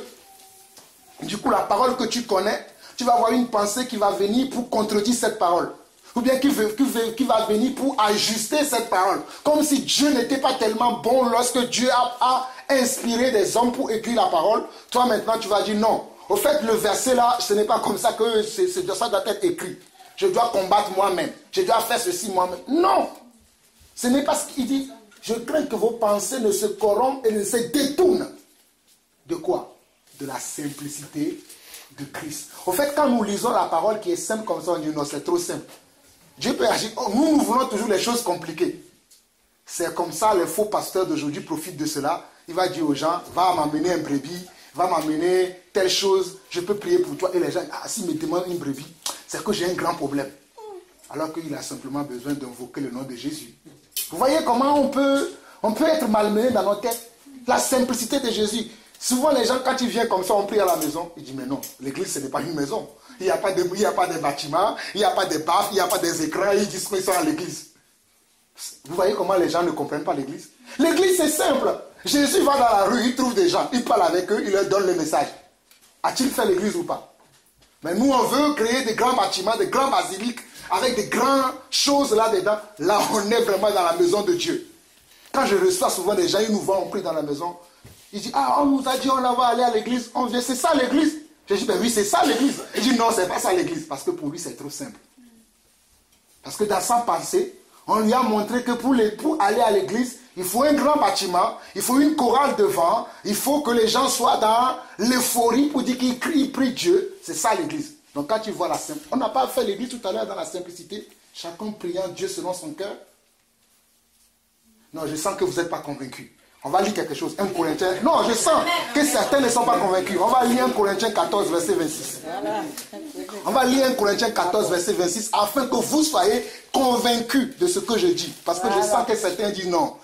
L'église là, on va encore l'agrandir. Non, vous allez comprendre la pensée de Dieu. Qu'est-ce qu'on nous dit dans 1 Corinthiens chapitre 14, verset 26? On dit quoi? On dit, que faites donc, frères, lorsque vous vous assemblez? On dit, les uns ou les autres parmi vous ont-ils un cantique, une instruction, une révélation, une langue, une interprétation, que tout se fasse pour l'édification. Ce n'est pas ce qui est écrit. Amen. Lorsque nous étions assemblés ici, j'ai vu des gens entonner des cantiques un à un. On n'était pas là pour qu'il y ait un chef choral qui dit « Gloire à Dieu, on le suit, gloire à Dieu » et ça jusqu'à la fin. Non. Ma soeur aussi a une chanson à apporter. Mon frère aussi a une prière à apporter. C'est ça l'église, c'est ça la vraie église. Que faire lorsque nous nous assemblons? Nous avons vu ça. Voyons autre chose pour que vous sachiez que l'église c'est ça. Nous sommes en train de parler de comment? Des ruses. Je ne perds pas le fil. Hein. Vous allez penser que je perds le fil. Je suis dans mon message. Allons dans 1 Corinthiens chapitre 16. 1 Corinthiens chapitre 16. Nous allons revenir dans 1 Corinthiens chapitre 2 Corinthiens où nous sommes. Mais allons d'abord dans 1 Corinthiens chapitre 16. Vous allez comprendre la pensée de Dieu. Parce que l'homme aujourd'hui veut nous détourner du mariage dans lequel Dieu nous a mis. On nous dit quoi? Au verset 19, on vous dit, les églises d'Asie vous saluent. On n'a pas dit l'église méthodiste, l'église baptiste, l'église de François-Georges, l'église de Jean-Paul Lawson. Non, on a dit les églises d'Asie. Les églises, ce sont toutes les personnes qui ont cru en Asie que Dieu appelle les églises. Et voyez la phrase qui suit. Aquilas et Priscille, avec l'église qui est dans leur maison. Il y a une église dans quelle maison? Dans la maison d'Aquilas. Il y a une maison dans la maison de Priscille. C'est pour ça que la Bible va utiliser Aquilas et Priscille avec l'église qui est dans leur maison, vous salue beaucoup dans le Seigneur. Maintenant, je ne suis pas en train de dire, parce qu'il y en a qui vont dire maintenant, oui, l'église c'est la maison. Je ne suis pas non plus dans cette folie-là. L'église, c'est les saints qui se réunissent. Peu importe que ce soit dans une maison, dans une salle, cela n'a pas d'importance. Ce sont les individus qui forment l'église qui est important. Qu'on soit dans une maison, qu'on soit dans une salle, on s'en fiche. Ce qui est important, c'est que les individus qui viennent. Est-ce qu'ils viennent avec un bon cœur? Est-ce qu'ils viennent avec la bonne motivation? C'est cela que moi je surveille. Je ne surveille pas l'endroit. Quand bien même que ceux qui veulent prier dans les salles ne doivent pas se tromper pour commencer maintenant à embellir les salles, à mettre des banderoles partout, des grands écrans, des choses qui n'ont rien à voir dans l'église. Et les gens viennent, au lieu de s'intéresser à leur cœur, qu'on doit... Parce que l'église est un centre de formation. Et croyez-moi, l'église est un... Nous sommes là en train de se former pour devenir comment? Des disciples de Jésus-Christ. Mais si nous perdons le temps, au lieu de former les gens, nous formons les murs. Mais là, la peinture là, ce n'est plus beau. Mettons maintenant rouge. Après, un mois plus tard, non, mettons un écran là-bas. Mettons un assistant devant la porte. On oublie comment? La vraie chose. Mon frère, tu as cette responsabilité. Je sais que beaucoup de personnes viendront ici, vont vouloir te faire sortir de la volonté de Dieu. Mais garde les caps. Dieu te demandera des comptes. Garde les caps. Les caps, c'est que nous faisons, tu fais de ces personnes que Dieu t'a mis à ton côté des vrais disciples. Le disciple, c'est celui qui reste dans la volonté du Seigneur. Un disciple a un maître. Et le maître, le modèle qu'il nous a montré, il a dit aux apôtres dans Matthieu chapitre 28, à partir du verset 20, il a dit, allez faire de toutes les nations mes disciples. Pas les disciples de nos opinions, nos façons de voir les choses, nos pensées qui se sont corrompues par la ruse de l'ennemi, mais pas la pensée de Christ. C'est pour ça que Christ aimait beaucoup l'évangile. Lorsque Jésus va parler à beaucoup de gens, est-ce que c'était dans une salle? Jésus parlait partout où ils allaient. Soit il va dans une synagogue. Quand Jésus va dans une synagogue, c'est pour faire changer les gens dans la synagogue. Il vient, il voit ce qui ne va pas dans la synagogue, il prêche pour que cela soit changé. Il sort. Ceux qui sont convaincus, ils changent. Et croyez-moi, l'évangile est toujours le même jusqu'aujourd'hui. À l'époque de Jésus, les gens disaient qu'il était fou. Certains, la Bible dit, d'autres crurent en lui et le suivèrent. Ouais. C'est ce que la Bible dit. Ne pensez pas que lorsque vous allez penser, vous allez parler du message de Dieu, tout le monde va dire oui, c'est ça le message, nous allons le suivre. Non. Certains vont dire oui, certains vont dire non. Mais c'est à nous de savoir que nous avons reçu un ordre du Seigneur. Et cet ordre-là, c'est de marcher selon le modèle qu'il nous a montré. Et le modèle que Dieu nous a montré, c'est la simplicité de l'évangile. L'évangile est simple. Pourquoi beaucoup de gens ne croient pas aujourd'hui? Parce que nous avons compliqué l'évangile. Parce que l'ennemi nous a souillés avec ses pensées. Non, ça c'est trop simple. Non, mettons un grand panneau ici, François, il va s'asseoir, il va faire la différence. Non! Un autre passage, avant de revenir dans 2 Corinthiens où nous étions, Colossiens, chapitre 4.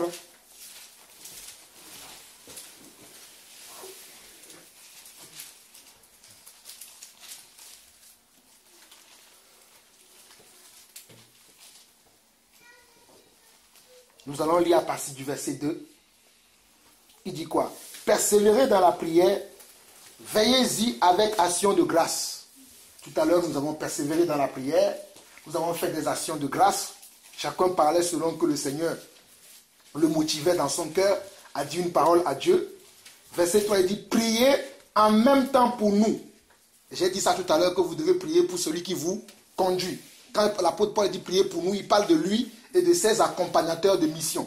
Il dit prier en même temps pour nous, afin que Dieu nous ouvre une porte pour la parole, en sorte que je puisse annoncer le mystère de Christ.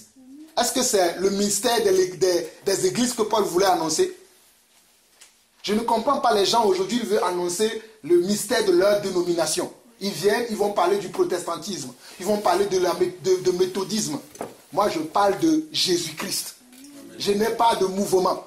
Si quelqu'un me dit où est ton église, mon église, c'est je suis dans l'église de Jésus-Christ. Mon église n'a pas un nom. Mon église s'appelle l'église de Jésus-Christ. Et nous continuons, il dit quoi? Et pour lequel je suis dans les chaînes. Et verset 4, et le faire connaître comme je dois en parler.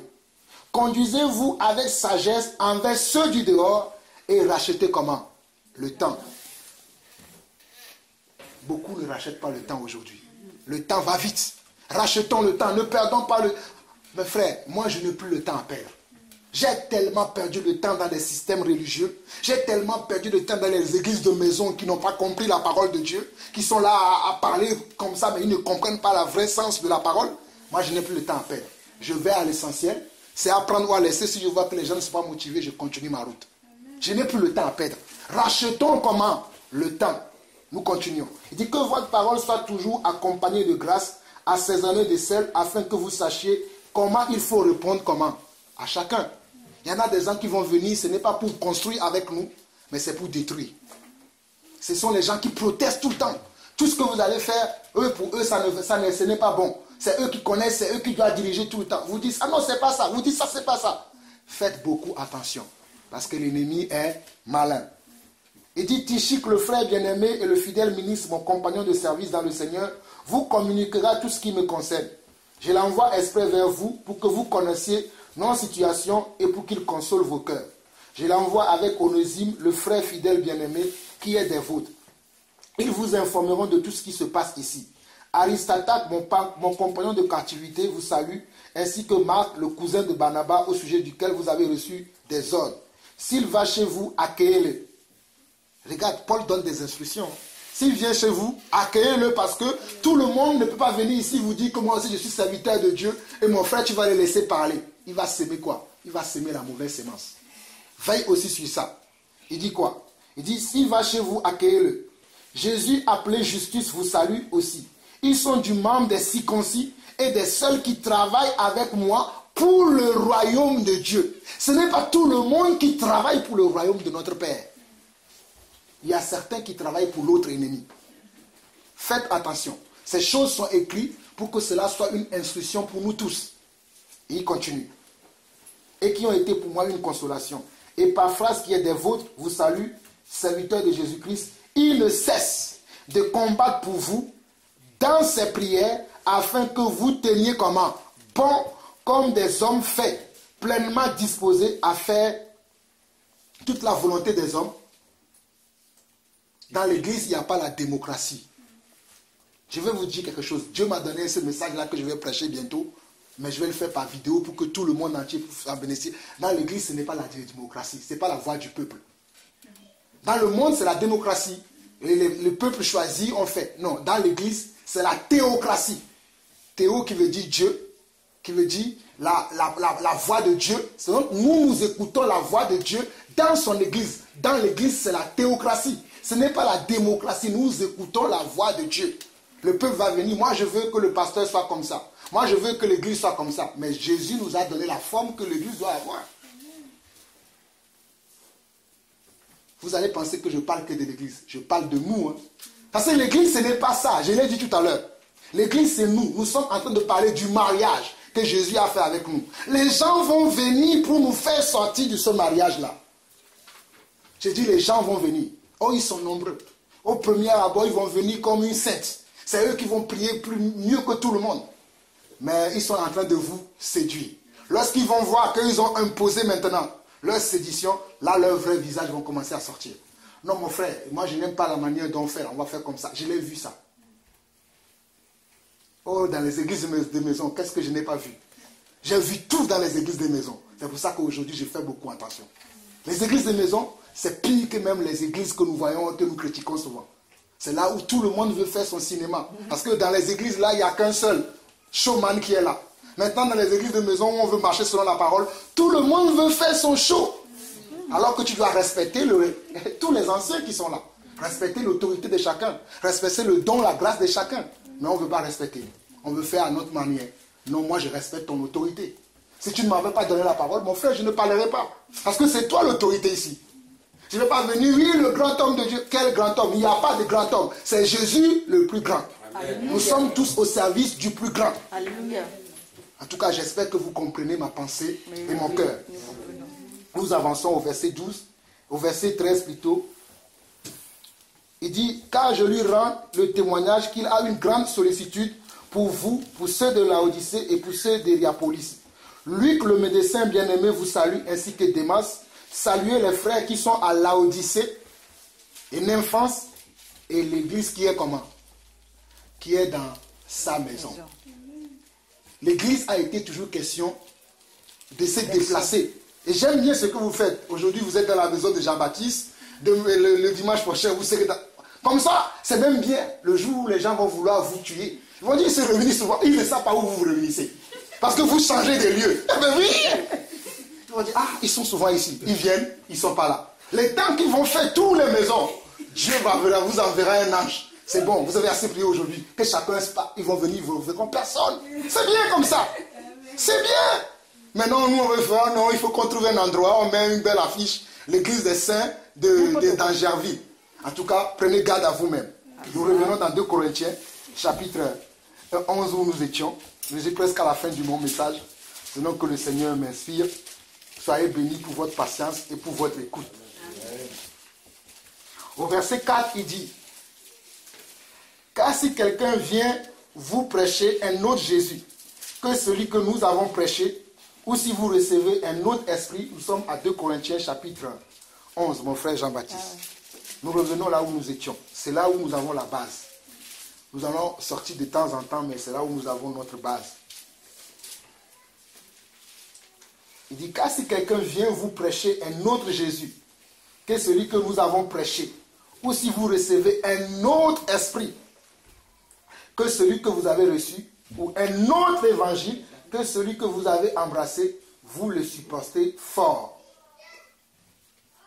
Comprenons que les gens viendront toujours pour amener soit un autre évangile. Je vous cite les choses qui font que nous sortons du mariage. Soit un autre évangile va venir, soit un autre esprit, parce que l'évangile marche avec un esprit.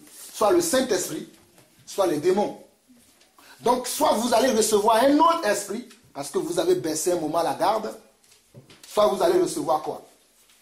Soit vous allez recevoir, parce que vous allez les embrasser, parce que, ah oui, ce qu'il dit là, c'est bien.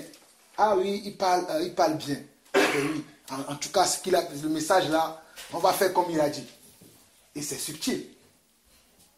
Et il a vu que vous avez dit ça, vous avez fait. Après, il a sorti d'autres choses. À un moment donné, vous-même, vous n'allez même plus vous retrouver que vous êtes sorti de là. Quand vous allez vous rendre compte, ça sera trop tard. C'est pour ça que les gens se cantonnent toujours dans leur truc. Ils savent ce que nous disons là. Ils savent que c'est la vérité. Un jour, il y a un homme de Dieu qui m'a dit, c'est ça, mais là où nous sommes arrivés là, si je dis qu'on va revenir ici là, on va tout perdre. Et ils ne veulent pas perdre. Ils ne veulent pas perdre. Ne négligeons pas les choses comme ça parce que c'est ça la vraie église. La communauté où nous avons la foi, où nous avançons. Et veillons sur nos pensées. Veillons sur nos pensées parce qu'il dit bien que je crains que vos pensées ne se corrompent. Les gens vont venir pour corrompre l'Esprit de Dieu en nous qui aime la simplicité que nous avons. Est-ce que vous avez eu un grand bâtiment lorsque Dieu vous a réunis? Non. Est-ce que vous avez eu à mettre des artifices partout, à avoir des badges, église de dernier jour, ces choses-là? Mais la parole de Dieu, c'est simplement dans votre bouche. L'amour de Dieu, simplement dans vos cœurs, vous a réunis ici. Je dis la vérité. Il y avait eu simplement que la parole, l'esprit qui vous conduisait et l'amour de Dieu qui vous a réunis. Pourquoi nous allons vouloir changer ça? C'est ça la sédition. C'est ça la corruption qui va venir. Pas la pensée, pas la ruse. Je dis bien pas la ruse. Ça ne va pas venir comme ça. Ça va être toujours détourné. Alors vous savez, s'il se passe quelque chose dans la maison, la police va vous tenir responsable. Mais dans la salle aussi, s'il se passe quelque chose, tu seras tenu responsable. La responsabilité ne va pas changer parce que vous êtes dans une salle. La responsabilité sera la même. Ne suivons pas les gens qui parlent sans connaître la vraie pensée de Jésus-Christ. Mon frère, je suis pur de votre sang. Parce que je vous parle de ce que Dieu a mis dans mon cœur. Quand je voulais venir ici, j'étais venu la semaine dernière, c'était le message que j'avais. Mais je n'ai pas pu le délivrer. Mais Dieu a permis aujourd'hui que vous entendez. Vous avez commencé bien. J'espère que vous finirez bien. Mon frère Patrick peut témoigner. Nous sommes partis dans une église à Lyon. Ils étaient comme vous. J'ai même dit aussi, Dieu peut faire que j'habite la ville de Lyon pour vivre avec eux. Mais nous sommes partis. Ça n'a même pas fait 3 mois. L'église n'existe plus aujourd'hui. Parce que le diable a commencé. Oui, un tel frère pense ça de toi. Une telle sœur pense ça de toi. Ils sont tous embrouillés. L'église n'existe plus aujourd'hui. Vous comprenez ce que je dis? Je parle de ces choses que j'ai vécues. Ce n'est pas quelqu'un m'a dit. Patrick peut en témoigner. Nous avons passé un bon week-end à l'église de Lyon dans la simplicité. Mais après, les pensées sont venues. Oui, un tel a fait tel péché. Il t'a dit à toi, pourquoi tu ne m'as pas dit? Mais attends, on n'est pas là pour parler de la vie des gens. On est là pour faire l'œuvre de Dieu. Je ne suis pas là pour dire à mon frère François-Georges que Patrick a forniqué hier. Il m'a dit, je dois l'informer. Même si François-Georges est l'oncle de Patrick, c'est à moi qu'on est venu parler de ça. Je prie avec lui. S'il a compris, gloire à Dieu. Respectons la parole. La parole dit que si un frère a péché, s'il vient te voir, tu fais quoi? Tu lui dis la vérité. S'il a compris, tu l'as gagné. Est-ce qu'on a dit de venir dire ça à l'église? Ben c'est les choses que les gens ne comprennent pas. Et ça a fait que l'église s'est disséquée. Faisons attention à ce que la Bible dit. Et suivons le Seigneur attentivement. Nous continuons. Nous sortons maintenant de 1 Corinthiens chapitre 11. Nous allons dans 2 Corinthiens chapitre 6. Nous étions en 2 Corinthiens chapitre 11. Nous allons maintenant dans 2 Corinthiens chapitre 6. Et nous allons finir dans ce passage-là. Que Dieu vous bénisse pour votre écoute, pour votre patience. Parce que ce n'est pas tout le monde qui peut avoir la patience pour écouter. Moi, j'aime dire les choses qui sont vraies. Moi, j'aime pas l'hypocrisie. Il y a des gens qui vont commencer tout de suite à s'énerver. Non, frère, c'est pas comme ça. Mais j'ai vu que vous êtes patient, vous écoutez. Que Dieu vous bénisse. Amen. 2 Corinthiens chapitre 6. Il dit, puisque nous travaillons avec Dieu, nous vous exhortons à ne pas recevoir la grâce de Dieu. Comment? En vain. Nous vous exhortons à ne pas recevoir la grâce de Dieu en vain. Vous allez me dire, comment est-ce qu'on peut recevoir la grâce de Dieu en vain? Ben, c'est quand on sort de la volonté de Dieu. Ben, c'est la vérité.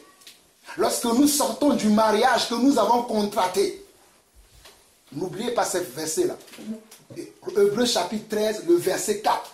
Que le lit conjugal soit comment? Exempt de tout souillure, car Dieu jugera les débauchés. Attends, tu vas me dire, je n'ai jamais couché avec un autre homme. Quand tu vas écouter un autre évangile, tu es un débauché. Quand tu vas aller t'asseoir devant un autre pasteur, surtout les femmes pasteurs qui sont maintenant des séducteurs dans l'église, tu es en train de recevoir un autre esprit sans le savoir. Des fois, nous pensons que non, je vais écouter, ça ne va pas me toucher. Mes frères, ça fait des années que je sers le Seigneur. Quand j'ouvre la télévision, je vois une femme qui prêche. Je n'ai même pas envie d'écouter. Parce que la Bible n'a pas autorisé une femme à prêcher l'évangile. Mais il y en a qui vont dire, je suis homme spirituel, je vais écouter. Et la séduction rentre dans leur cœur. C'est tellement simple l'évangile de Jésus-Christ. Il dit, je crains, lisons la parole. Il dit, puisque nous travaillons avec Dieu, nous ne travaillons pas avec nous-mêmes, mais il y a une entité qu'on appelle Dieu, une puissance qu'on appelle Dieu, un esprit qui s'appelle Jésus, l'esprit de Jésus-Christ, le Saint-Esprit. C'est avec lui que nous travaillons. Et il dit, nous vous exhortons à ne pas recevoir la grâce de Dieu en vain. Car il est dit, au temps favorable, j'étais exaucé, au jour du salut, j'étais secouru. Combien d'entre nous n'ont pas prié, Seigneur, je veux te connaître, je veux te connaître. Combien d'entre nous n'ont pas gêné, Seigneur, je veux que mon fils, ma fille soit sauvé. Il est sauvé, nous voulons le livrer à une religion. Nous voulons le livrer à un système mondain. Non, non mes frères, que le lit conjugal soit exempt de souillure. Parce que Dieu nous a secourus. Dieu nous a exaucés. Ne courons pas comment? En vain. Restons dans la ligne que Dieu nous a mis. Si vous devez grandir, après sortir de la maison, Dieu lui-même vous dira quand il faut. Allez dans une salle. Pas salle compliquée comme je viens expliquer tout à l'heure. J'ai un frère au Canada, il s'appelle le frère Barouani, peut-être vous le connaissez. Ils priaient dans la maison, mais ils ont eu tellement de problèmes que maintenant ils sont partis dans une salle. Et le diable est venu encore avec la ruse. Oh mon frère, tu sais, il faut qu'on mette un peu de banderole ici pour au moins embellir la salle. C'est quand même la maison de Dieu. Quand mon frère m'a parlé, il m'a dit, je leur ai dit non. Nous venons juste ici pour ne pas déranger les voisins. Nous ne venons pas pour maintenant commencer à s'intéresser ici. L'argent là va bénir un frère. Amen. Ils ont pensé qu'il est fou, mais il n'est pas fou. Il reste dans la doctrine de Jésus-Christ. Nous ne perdons pas notre temps pour embellir les maisons. Nous voulons embellir les vies de nos frères et de nos sœurs. Combien de sœurs n'ont pas à manger dans l'église, mais nous avons l'argent pour nettoyer l'église? C'est insensé. C'est tellement insensé. Revenons dans la simplicité de Jésus-Christ. Jésus-Christ s'est assis avec les disciples. Les gens avaient faim. Est-ce qu'il a dit, bon, on va les faire rentrer dans une maison? Non. Il a pris 2 pains, 2 poissons. Selon ce terrain, il a fait quoi? Il a multiplié, il les a donnés à manger. Les gens ont de l'argent dans les poches. C'est pour donner, pour qu'on embellisse l'église. Mais lorsqu'on va parler qu'il y a une soeur qui est malade, il y a une soeur qui n'a plus de quoi manger. Oh non, je n'ai pas d'argent. Mais si on a dit on veut embellir l'église, vous voyez comment on est hypocrite. Jésus nous dira, éloignez-vous de moi, je ne vous connaissais pas. Je ne vous connais pas. Parce que nous n'avons pas pratiqué la justice qu'il faut pratiquer. Nous continuons pour avancer. Il dit au verset 3, nous ne voulons scandaliser personne en quoi que ce soit, afin que le ministère ne soit pas un objet de blâme. Mais nous nous rendons recommandables à tous égards, comme serviteurs de Dieu, par beaucoup de patience dans les tribulations, dans les calamités, dans les détresses, sous les coups, dans les prisons, dans les séditions, dans les travaux, dans les veilles, dans les jeûnes. Regardez comment l'apôtre Paul parle de tous les combats qu'il a menés. Aujourd'hui, les hommes de Dieu n'ont pas ce combat-là. Parce qu'ils prêchaient un évangile qui faisait mal à la chair. Donc tous les jours, ils étaient dans les combats. Des fois, on les prenait, c'est pour les tuer. Nous prêchons aujourd'hui, crois en Jésus, tu auras un bon travail et nous pensons que nous sommes des prédicateurs. Non, la vraie prédication, lorsque tu prêches là, la chair aura mal. Il va vouloir te gifler, il va dire, mais non. C'est ça le vrai évangile. C'est pour ça que Paul écrit que la parole est tellement claire. Il dit, mais nous nous rendons recommandables à tous égards, comme serviteurs de Dieu, par beaucoup de patience. Nous avons la patience que les gens qui ne comprennent pas cet évangile-là le comprendront. Nous ne les forçons pas, mais nous leur disons que nous voulons faire comme ça. Simplement, si vous voulez faire comme ça, allez-y. Mais laissez-nous dans notre simplicité. Il continue. Par beaucoup de patience dans les tribulations, dans les calamités, dans les détresses, sous les coups, dans les prisons, dans les séditions, dans les travaux, dans les veilles, dans les jeûnes, par la pureté, par la connaissance, par la longanimité, par la bonté, par l'Esprit Saint, par un amour sincère. Car la parole de vérité, par la puissance de Dieu, par les armes offensives et défensives de la justice. Nous avons aussi des armes pour nous défendre. Quelles sont les armes que nous avons pour nous défendre? La vérité. Dans Ephésiens chapitre 6, on nous parle de l'armure du chrétien. Et dans l'armure du chrétien, on fait un détail. La foi, la vérité, la justice. Ce sont les armes que Dieu nous a données pour nous défendre, pour ceux-là qui n'ont pas la connaissance de Dieu. Ou bien qui ont été séduits déjà, sans même le savoir. Il y a des gens qui sont séduits, qui ne savent pas qu'ils sont séduits. Vous savez, quand j'étais dans le monde, j'aimais beaucoup séduire les femmes. Une femme qui est séduite ne sait pas. Tu viens, tu lui amènes des cadeaux. Aïe, oh, moi j'ai trouvé mon don Juan. Tu lui amènes un beau parfum qu'il aime. Je ne sais pas, je ne connais plus les marques d'aujourd'hui. Tu lui amènes un grand j'adore. Waouh! Peut-être elle-même elle n'a jamais acheté ce parfum.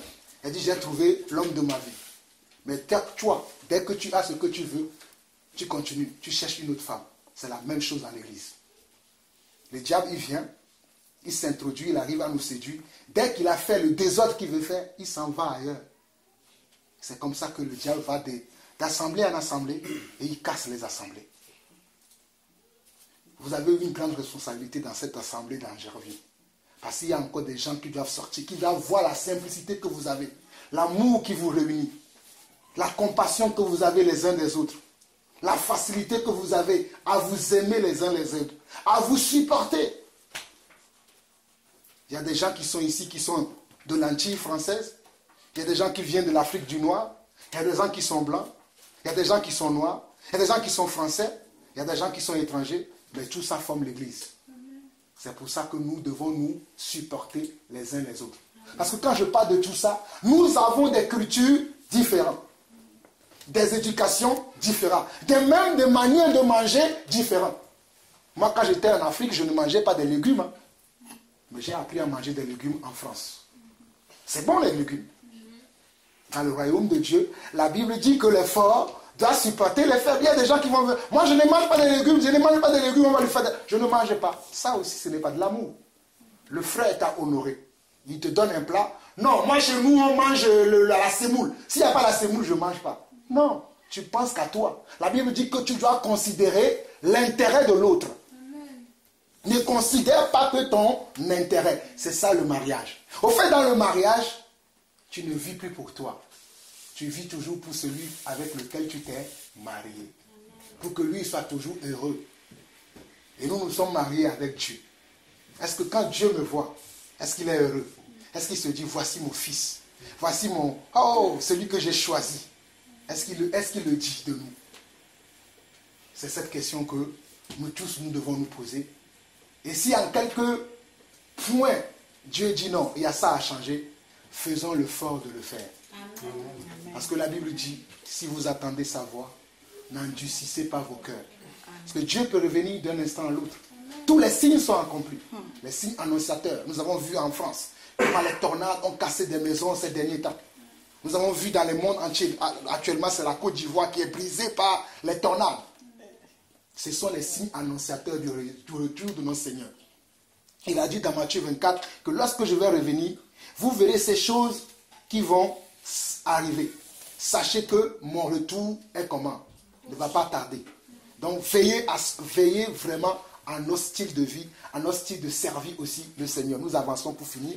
Au verset 9, il dit comme inconnu, quoique bien connu, comme mourant, et voici nous vivons. Certains pensent que nous sommes morts parce que nous ne vivons pas comme eux. Nous ne sommes pas des gourmands qui font des essais de table, des essais de ces choses-là. Quand ils nous voient, ils pensent que nous sommes morts. Ils disent, oh, ben, regarde comment il est maigre. Je ne sais pas, ton Dieu te nourrit, tu es maigre comme ça. Mais mon Dieu me nourrit, tu ne sais pas comment Dieu me nourrit. J'avance. Comme châtié, quoique non mis à mort, comme attristé, et nous sommes toujours joyeux. J'ai aimé le message que tu as donné, mon frère. Soyez toujours comment? Joyeux. Tu n'as plus rien à manger, tu n'as que de l'eau que tu as bu aujourd'hui. Le jus, tu as devant ton bol d'eau. Merci Seigneur pour l'eau. Même si je n'ai pas le riz, ni la farine, je bois de l'eau et je glorifie ton nom. Amen. Comment on va commencer, Seigneur? Pourquoi j'ai que de l'eau? Non. Il sait pourquoi. C'est un jeûne forcé. Parce que ça fait des mois que tu n'as pas jeûné. Dieu, pour t'obliger, il ferme toutes les occasions pour toi. Tu vas faire un jeûne forcé. Oui. Vous ne connaissez pas Dieu. Verset 10. Comme attristés et nous sommes toujours joyeux. Comme pauvres et nous enrichissons plusieurs. Comme n'ayant rien et nous possédons toutes choses. Amen. Notre bouche s'est ouverte pour vous, Corinthiens. Notre cœur s'est élargi. Vous n'y êtes point à l'étroit, mais c'est votre cœur qui s'est rétréci pour nous. Aujourd'hui, nous avons parlé beaucoup du cœur. Dans tous les cantiques que nous avons chantés, il y avait beaucoup le cœur. Dieu restaure des cœurs aujourd'hui, croyez-moi. Dieu est en train de restaurer des cœurs. Dieu est en train de replacer les bonnes choses dans les cœurs. Gardez ces choses jalousement. Que l'ennemi ne vienne pas le voler. Nous allons aller jusqu'au verset 18. Merci pour votre patience et nous finissons par là. Rendez-nous là pareil. Je vous parle comme à mes enfants. Élargissez aussi comment? Votre cœur. Élargissons nos cœurs pour recevoir de Dieu. Lorsque Dieu vient parler, il ne parle pas à la chair. Il parle au cœur. Parce que la Bible dit dans 2 Corinthiens chapitre 5 que quand les cœurs sont convertis, c'est là où Dieu ôte le voile. Les cœurs aujourd'hui ne veulent pas se convertir. Ou bien ils viennent dans la conversion, mais ils ne viennent pas entièrement ni totalement. Ils amènent une partie, ils laissent une partie encore dans le monde. Ils écoutent un peu Dieu, ils écoutent un peu le monde. Après, ils ont un embarras de choix. Je vais choisir le monde, je vais choisir le Seigneur. Et ils dandinent. Tantôt, ils marchent un peu avec le Seigneur. Tantôt, ils ne veulent pas marcher un peu avec Dieu. Non, on n'est pas des caméléons. On est des enfants de Dieu. Amen. C'est les caméléons qui changent de couleur tout le temps. Mais nous, enfants de Dieu, on a une direction que le Seigneur nous a tracée. C'est la direction de la vérité. Ta parole est la vérité. Car à tous ceux qui l'ont reçu, il leur a donné le pouvoir de devenir enfants de Dieu, lesquels ne sont plus nés sous la puissance de la chair, sous la puissance du sang, mais sont devenus comment? Fils de Dieu. Nous sommes des fils et des filles de Dieu. Ne te vois pas comme le voisin il te voit, c'est un Africain, c'est un Malien. Non, lui c'est un entier. Ça doit être Guadeloupéen. Moi je ne suis pas Togolais, je suis citoyen des cieux. Amen. Je ne suis pas français, je suis citoyen des cieux. Ça c'est le monde qui a créé ces choses. On t'appelle français, si tu es... Non, moi je suis citoyen des cieux. Amen. Quand je marche dans la rue, je suis content de celui que je suis. Même si les voisins ne sont pas contents. Moi-même, je suis content de moi-même. Je dis, ah, voici le Fils de Dieu qui passe. Amen. Un enfant de Dieu est passé par là aujourd'hui. Même si votre ville est maudite, parce que je suis passé par là, il sera béni. Amen. C'est la vérité. Nous apportons le royaume de Dieu avec nous. Amen. Vous connaissez Joseph, non? Lorsque Joseph était dans la maison de Potiphar, qu'est-ce que la Bible dit?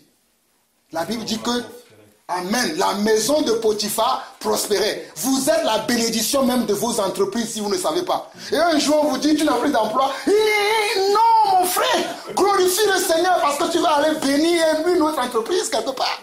Mais nous on est là, Seigneur, comment je vais payer mon crédit? Comment je vais nourrir mes enfants? Manque de foi. Les gens peureux comme ça. Non, continue à croire. Dis que ma place est quelque part d'autre. Ne commence pas à gesticuler, oui, comment je vais faire, on perd les pédales. Oui, on appelle tous les gens, jeûner prière. En tout cas, si vous jeûnez prière, c'est bien. Mais moi, je me dors tranquille, je dis, Seigneur, je sais que tu fermes cette porte-là. Tu as ouvert une autre porte. Apocalypse chapitre 2 en parle. Dieu ouvre toujours une porte pour ses enfants. En tout cas, si vous êtes dans la vérité, hein, parce que si vous n'êtes pas dans la vérité, Dieu peut aussi fermer toutes les portes pour vous enseigner la vérité. Amen. Mais si vous êtes dans la vérité et qu'une porte se ferme, ne gesticulez pas. Dis simplement gloire à Dieu. Amen. Alléluia. J'ai une chanson que j'aime chanter quand ces choses se passent. J'ai dit, Seigneur, tu ne m'as jamais, jamais abandonné. Jésus-Christ, tu ne m'as jamais, jamais, jamais oublié. Jésus-Christ, tu ne m'as jamais, jamais, jamais abandonné. Et mes enfants, ils me regardent, ils disent, papa, il est fou. Non, je ne suis pas fou. Je suis dans la joie du Seigneur. Demandez à mes enfants, parce que des fois, ils ne me comprennent. Je suis là tout subitement et je commence à chanter, à faire des... Je commence à glorifier le Seigneur parce que l'ennemi veut me séduire par la ruse. Et moi, je commence tout de suite à chanter. Pour changer mes pensées. Pour changer mon sentiment qui veut me dire que non, ça ne va pas. Et tout d'un coup, vous voyez, j'ai la joie. Et mes enfants, ils prennent leur tam-tam. Ils ont beaucoup de tam-tam comme ça. Et toute la famille, on chante. Pourtant, il y a une menace sur ma tête. Non, si vous pouvez connaître la vie que je mène, je suis bizarre. Là, un enfant de Dieu est bizarre. Il ne peut pas être normal. Il est bizarre. Vous savez, quand des fois je viens au travail, mes collègues qui sont là, ils sont concentrés sur leur clavier. Moi, je chante. Je dis, mais pourquoi tout le temps tu chantes? Je dis, mais c'est la journée que le Seigneur a fait. Et là, pour moi, un sujet de joie. Je dis, mais tu racontes quoi? Parce qu'ils ne comprennent pas mon langage. Eux, ils viennent, ils tapent le clavier, ils prennent les dossiers, ils travaillent. Moi, je travaille, mais dans la joie. Merci Seigneur, et je chante, je glorifie. Ils ne comprennent pas. C'est ça la différence entre eux et nous. Ils travaillent, mais pour eux, c'est comme une punition. Mais pour moi, c'est une bénédiction. Donc, je ne travaille pas en me lamentant, je travaille dans la joie. De la semaine passée, il y a un collègue qui m'a dit, pourquoi tu es tout le temps comme ça? Pourquoi tu fredonnes comme ça? Il dit, je suis dans la joie. Il dit, en tout cas, je ne sais pas comment tu es, hein, mais moi, j'ai envie de rentrer chez moi. Et moi, je continue toujours. Seigneur, tu aimes tout ce qui t'aime. Ta parole court avec rapidité. Ta parole, c'est quoi cette parole-là? Je dis, c'est la parole de Dieu. Et je continue. Je chante. Parce que je suis dans la joie. Amen. Je vis. Il y a des gens qui veulent vivre, ils ne vivent pas. Moi, je vis, je vais me plaindre. Je vais finir. Amen. Ok, au verset 14, il dit, ne vous mettez pas avec les infidèles sous un joug comment? Étranger. Mes frères, je vous préviens, je ne sais pas ce qui va se passer ici dans les mois à venir, dans les années à venir, mais Dieu est en train de nous donner un message. Amen. Les jours étrangers vont venir, le feu étranger vont venir, les esprits étrangers vont venir. Mais j'espère que vous tous ici qui êtes des lumières, vous allez vous les sentir et dire non. Ça là, c'est un feu étranger. Nous ne voulons pas ça ici. Il dit, car quel rapport y a-t-il entre la justice et l'iniquité? Ou qu'y a-t-il de commun entre la lumière et les ténèbres? Quel accord y a-t-il entre Christ et Bélial? Ou quelle part a le fidèle avec l'infidèle? C'est pour ça que quand j'ai commencé à en Hébreu 14, je vous ai dit, ne pensez pas que ce passage-là parle que du mariage. Parce que ce passage-là a plusieurs sens. Il parle de mariage entre l'homme et la femme, mais il parle de mariage entre Christ et son Église. Ok. Quel rapport, verset 16, quel rapport y a-t-il entre le temple de Dieu et les idoles? Car nous sommes le temple de Dieu vivant comme Dieu l'a dit. J'habiterai et je marcherai au milieu d'eux. Je serai leur Dieu et ils seront mon peuple. Regardez la simplicité que vous avez ici, mais croyez-moi, Dieu est au milieu de vous. Amen. Je vous le dis, je ne dis pas ça pour vous flatter. Dieu est au milieu de vous ici. Amen. Ne permettez pas que les gens viennent chasser Dieu ici. Amen. Il y a des gens, ce sont des chasseurs de Dieu. Vous savez comment on peut faire Dieu partir à un endroit? Lorsqu'on ne l'écoute plus. Lorsqu'on prend quelqu'un d'autre, on le prend, on le met à la place de Dieu. Dieu dit, je n'ai plus ma place ici. Mais lorsque vous allez laisser toujours Dieu à prendre la première place, à lui donner tous vos hommages, à lui rendre toute la gloire, il sera toujours avec vous. Même si les gens vous abandonnent. Croyez-moi, il y en a qui vont vous abandonner. Ils vont venir comme ça, ils vont voir que non, ils n'arrivent pas. Ils vont partir. J'ai vu ça. Les gens sont venus, mais ils ne sont pas restés longtemps. Ce sont des passagers. Ils passent, ils partent. Mais ceux qui sont appelés vraiment à te soutenir dans cette mission, ils vont rester jusqu'à la fin. Voici un frère. Il habitait Coucouronne, à 5 minutes de chez moi. Il est à Beauvais, mais il est là encore aujourd'hui, non? C'est ça ce qu'on appelle frère. C'est ça ce qu'on appelle un frère. Quitter Beauvais pour venir à Paris. C'est loin. Mais il est là. C'est ça quand quelqu'un, tu trouves un disciple de Christ, il ne voit pas la distance. Parce qu'il sait la communion. Dans la communion, il y a une puissance. Au fait, je parlais de ça dernièrement. Les gens pensent qu'on peut rester chez nous et suivre simplement les enseignements sur vidéo et puis on est béni. Non. Lorsqu'on est réunis comme ça, là, il y a une puissance qui se dégage. Il y a une force de Dieu qui se multiplie dans nos vies. C'est bien, je ne dis pas qu'on ne doit pas suivre les enseignements, hein, comprenez. Mais c'est mieux lorsque nous sommes ensemble comme ça. C'est là où Dieu descend sa puissance, il descend son onction, chacun reçoit, chacun est restauré. Là, vous me voyez, c'est mieux, alors que de me voyez dans la... Vous ne pouvez pas poser des questions. Ce n'est pas la même chose. C'est pour ça que moi j'aime visiter les frères, j'aime visiter les églises, avoir des moments de communion, partager, manger, chanter de joie, danser. Voilà la vraie église. Mais alors les gens veulent maintenant rester que devant l'écran. C'est à quelle heure le culte? Mets ton Skype à 21h. Et ils sont là, ils sont chamaillés en temps, lui passe dans la cuisine, il va boire un peu de jus, il revient, mon frère, je ne t'ai pas écouté. Tu étais où? Parce qu'il ne suivait pas. Ça fait des années que j'ai arrêté ces conneries-là. Les gens qui font des cultes sur Skype là. Et quand je dis ça à certains frères qui continuent, ils pensent que je suis fou. Qu'ils fassent ce qu'ils sont en train de faire. L'église, c'est que Paul dit dans Romains chapitre 1, que je désire vous voir pour vous communiquer quelques dons spirituels. Il n'a pas dit je désire rester chez moi, je vous appelle et vous mettez des connexions, on se parle. Je ne suis pas en train de dire que ce n'est pas bien. C'est bien, ça peut aider des gens, mais ce n'est pas ça la solution. La vraie solution, organisons-nous. Tu habites dans quelle ville? Bon, on ne peut pas tous venir parce qu'on n'a pas tous les moyens. On va prendre 2, 3 frères, on vient vous visiter. On commence la louange, on prie. Dieu met une parole dans votre cœur, vous bénissez les gens, vous partez. C'est mieux que de rester dans les connexions comme ça. Chacun clique et les gens ne sont même pas là. J'ai vu ça, les gens, on est là, ils sont en train de dormir. Tu entends le ronflement dans le micro. Tu parles en l'air. Et vous voulez qu'on continue ça? Que ceux qui veulent continuer, continuent. Moi, je reste dans la parole. Alléluia. Nous continuons, nous finissons. Bénissons le Seigneur. Il dit, j'habiterai, je marcherai du milieu d'eux, je serai leur Dieu, ils seront mon peuple. C'est pourquoi. Qu'est-ce que Dieu a dit? Restez avec eux? Non. J'espère que vous allez m'aimer, vous allez vouloir que je revienne encore avec vous. Hein.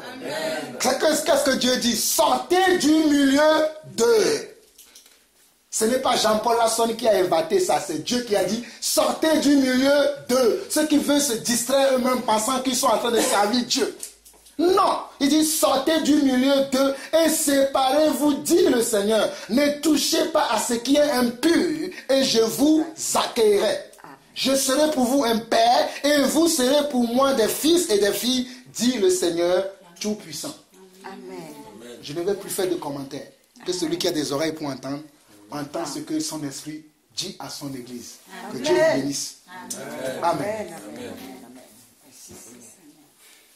Nous allons prier pour que Dieu fasse mûrir cette parole dans notre cœur afin que nous puissions grandir conserver le mariage que Dieu a fait avec nous. J'aimerais que chacun, comme le frère a dit tout à l'heure, prenons des secondes. Parce qu'il y a une chose, quand on dit on va prier, les gens se précipitent pour réciter des paroles. Non. La prière doit venir d'un cœur sincère. J'espère que tout le monde parmi nous ce soir va prier d'un cœur sincère à Dieu. Et non simplement par l'hypocrisie, pour que l'autre ne dise pas, oui, j'ai bien prié. Moi je vais prier dans le silence. Comme ça, chacun sera libre de prier. Mais j'aimerais que chacun d'entre nous ce soir ici fait un rappel à sa mémoire toutes les situations difficiles dans lesquelles le Seigneur t'a secouru. La manière dont le Seigneur t'a amené vers lui. Moi, je me rappelle, j'étais perdu, j'étais dans le monde. J'allais de boîte de nuit en boîte de nuit. Je couchais avec les femmes de gauche à droite. Je volais, je trichais. Je me rappelle de toutes les bêtises, toutes les conneries que je faisais. Jusqu'à ce que Dieu m'a pris. Quand Dieu m'a pris, j'ai commencé à marcher avec lui. De temps en temps, je retournais encore faire une bêtise dans le monde. Jusqu'à ce qu'un jour, Dieu m'a dit, si tu continues comme ça, tu vas mourir. Et j'ai commencé à pouvoir maîtriser ma chair. Il m'arrive des fois de tomber. Je ne peux pas vous dire que je suis tout le temps bon. Mais lorsque je tombe, je me relève, je demande pardon à Dieu et je continue la marche. Dieu dit que mon juste tombera 7 fois et je les relèverai. Je prie que si tu es tombé hier ou si tu vas tomber hier, que Dieu te relève. Donc que chacun prenne un instant en rentrant en lui-même comme le fils prodige. Il était dans la précipitation. Papa, donne-moi tout ton bien, donne-moi ma part du bien. Le père a dit, je ne vois que tu n'es pas encore capable. Attends un peu. Non, papa. Comme un bon père qui aime son fils, il partage son héritage, il donne la part à son fils. Ce dernier va partir, va mener une vie joyeuse, une vie bordélique, et va se retrouver dans les problèmes. Jusqu'à ce que manger même dans les mangeoires des cochons. C'est à ce moment-là qu'il saura qu'il était bien dans la maison de son père. Comme un dicton dans le monde qui dit, on reconnaît la valeur de quelque chose lorsqu'on ne l'a plus. Mais j'aime cet enfant prodige. Il n'est pas resté là-bas. Il a dit, je vais aller vers mon père. Je vais lui dire que j'ai péché contre toi. Et je vais lui demander pardon. Et là où il était, il a prié Dieu. Et il est parti vers son père. La Bible dit que son père l'a accueilli à bras ouverts. Et son père a dit, mon fils que vous voyez là, il était perdu. Regardez ce que le père a dit. Le père a dit, mon fils que vous voyez là, il était perdu. C'est maintenant qu'il est revenu à la vie. Beaucoup d'entre nous, nous sommes perdus. J'espère qu'à partir d'aujourd'hui, nous allons revenir à la vie. Que celui qui a des oreilles pour entendre, entende. Rentrons en nous-mêmes et prions.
frère François-Georges. S'il te plaît, puisque c'est toi qui es le berger de cette église, peut-être le frère Jean-Baptiste aussi pourra aussi t'aider. J'aimerais que vous priez pour nous, même pour moi-même aussi. Parce que la Bible dit, confiez-vous en moi, votre Dieu, mais confiez-vous aussi à mes serviteurs. C'est toi le serviteur de cette église. Moi je me confie, nous nous confions à vous. Priez pour nous, pour que nous puissions marcher dans le mariage. Amen. Amen.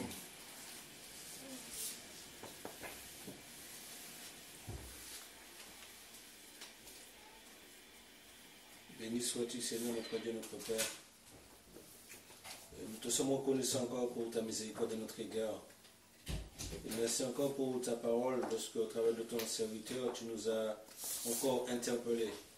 C'est parce que tu nous aimes. Tout ce que tu fais, tu dis pour nous est bon, pour notre vie. Nous te demandons ta grâce, mon Dieu, de vraiment nous accompagner tous les jours qui vont suivre et de nous garder de toute séduction, mon Dieu. Tout ce que l'ennemi va essayer de faire pour essayer de nous pousser à la faute. Que tu nous donnes vraiment le discernement de pouvoir veiller, à ne pas nous laisser pour nos pièges, mon Dieu. Tu gardes chacun des membres du corps de Christ que nous sommes et que tu fais en sorte, Seigneur, que chacun puisse veiller les uns sur les autres dans la crainte de ton nom. À seule fin, Seigneur, que tu puisses toujours avoir la première place au milieu de, Seigneur, de cette assemblée que nous sommes, afin que vraiment tu nous aides encore à persévérer, que chacun puisse, Seigneur, toujours se confier totalement en toi, mon Dieu, que tu sois toujours celui qui dirige ce lieu, mon Dieu, chaque rassemblement, Seigneur, que vraiment ton nom soit glorifié. Nous te disons encore merci encore, Seigneur, pour les serviteurs et ta servante que tu as permis qu'ils fassent, Seigneur. Oui, Seigneur, qu'ils passent ce moment avec nous. Nous te demandons ta miséricorde, mon Dieu, de vraiment les accompagner, Seigneur. Là où ils seront, Seigneur, mon Dieu. Vraiment, tu les aides aussi, mon Dieu, à continuer à faire l'œuvre que tu les appelles à faire, mon Dieu. C'est le domaine que tu leur donnes, mon Dieu. Tu continues à les remplir de ton Esprit Saint, afin, Seigneur, qu'ils soient, Seigneur, sensibles à connaître, Seigneur, tout ce qui vient de toi et qu'être en mesure de rejeter tout ce qui n'est pas de toi. Seigneur, Seigneur, tu connais tous les plans de l'ennemi, rien ne t'est caché. C'est pour cela que nous te demandons ta miséricorde, Seigneur. Tu mets ta main puissante sur eux, tu les accompagnes. Que tu campes tes anges au milieu d'eux, Seigneur. Seigneur, tu permets, Seigneur, que, Seigneur, tu les rendes forts, inébranlables, Seigneur, contre toutes les fausses doctrines, contre toutes les paroles de l'ennemi, contre toutes les paroles mensongères, mon Dieu. À seule fin, Seigneur, qu'en retour, Seigneur, tu, Seigneur, glorifies ton nom, Seigneur, à travers de leur vie, Seigneur. Tu leur donnes encore, Seigneur, de marcher dans la crainte de ton nom, mon Dieu. Tu leur donnes encore de périr, Seigneur, dans des dimensions encore plus grandes, Seigneur, que hier. Et que seul, Seigneur, ton nom soit glorifié. Tu leur permets de toujours avoir, Seigneur, la modestie et l'humilité qui les accompagnent, Seigneur, pour le voir laquelle tu les appelles, mon Dieu. Alors fortifie-les, Seigneur, encore, Seigneur. Libère le potentiel que tu as mis en chacun, Seigneur. Libère ton onction dans leur vie, Seigneur. Ouvre encore l'intelligence encore pour recevoir encore, Seigneur, les paroles venant de toi, pour encourager, exhorter, édifier encore, Seigneur, ton peuple, là où tu les enverras, mon Dieu. Alors merci encore, Père, pour tout, pour ta grâce. Merci encore pour ta miséricorde dans leur vie. Merci encore pour leur famille. Continue, Seigneur, à les protéger, à les garder, Seigneur, à les emmener, Seigneur, toujours, Seigneur, à s'appuyer sur toi, que tu sois toujours le rocher, Seigneur. Comme tu nous dis, Seigneur, que personne ne vienne poser un autre fondement, Seigneur, dans leur vie à travers, Seigneur, si ce n'est que Jésus-Christ, le Seigneur de gloire. Alors manifeste encore ta gloire dans leur vie, Seigneur. Continue encore, Seigneur, à les bénir, Seigneur, pour la seule gloire de ton nom. C'est qu'en tout temps, Seigneur, leur bouche, Seigneur, te loue, t'acclame, t'exalte, te magnifie. Que nous puissions, Seigneur, toujours nous réjouir de pouvoir, Seigneur, les accueillir, Seigneur. Que tu permets que cette assemblée que nous sommes puisse continuer à accueillir, Seigneur, selon ta grâce, ceux que tu as choisis d'avance. Non pas ce que l'homme veut, mais ceux que tu as choisis d'avance, qui viennent selon ta volonté, non pas notre volonté à nous, non pas nos désirs charnels, mais selon ta volonté, mon Dieu.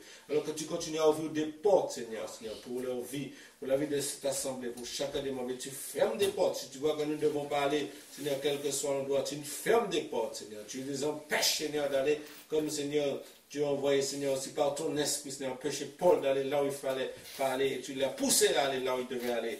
Alors, dans ta bonté, dans ta grâce, donne à chacun le discernement de savoir, Seigneur, que cela vient de toi. Et tout ce qui n'est pas de toi, que nous puissions le rejeter, Seigneur.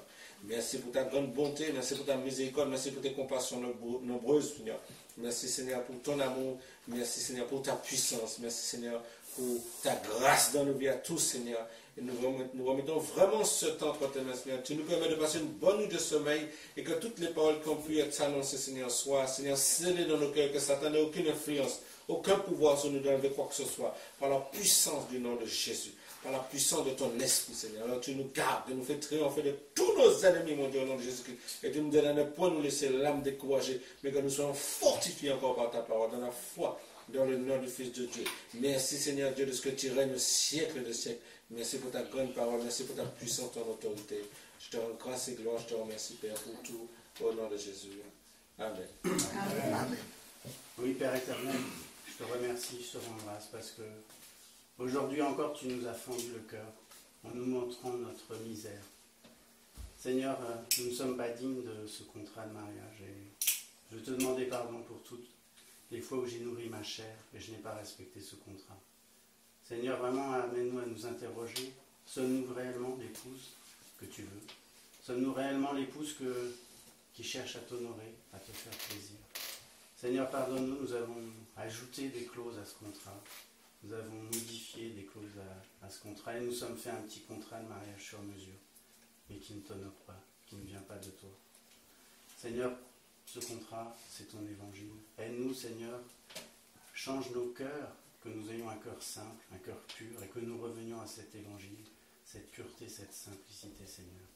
Et je te demande vraiment de faire cela dans nos vies, de nous aider à nous humilier devant toi, de nous aider vraiment à nous tourner devant toi et que tu agisses avec profondeur dans nos cœurs. Tu as dit que ta parole ne revient jamais à toi sans effet. Et je sais qu'un serviteur de Dieu ne peut jamais parler en ton nom sans lui-même être touché.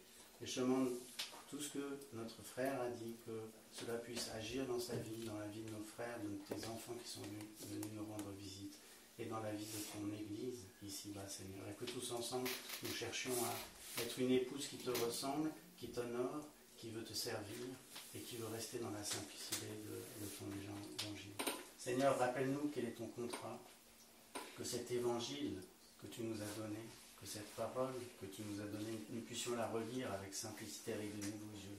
Nous avons vu tout à l'heure, Seigneur, que nos pensées sont vite corrompues, Seigneur, et je te demande de nous préserver, et surtout que nous n'ayons plus nos pensées, mais que ce soit tes pensées qui soient dans nos cœurs, que ce soit tes pensées qui soient dans nos vies, et que ce soit ta volonté qui soit dans nos vies. Je te rendre grâce, Seigneur, je te remercie pour la venue de ton serviteur, et de tout ce que tu as dit à travers lui. Et je reconnais que tu as touché mon cœur encore aujourd'hui, Seigneur. Et je te remercie.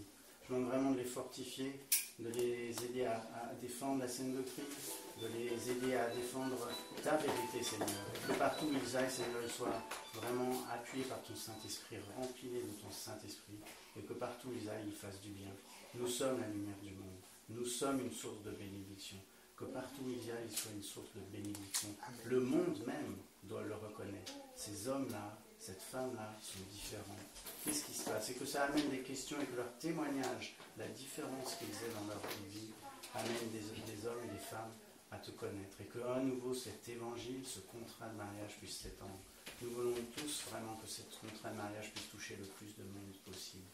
Béni sois-tu, Seigneur, encore pour tout ce que tu as fait. Je demande vraiment de les bénir, de les ramener chez eux sans encombre. Merci pour les frères qui viennent de loin.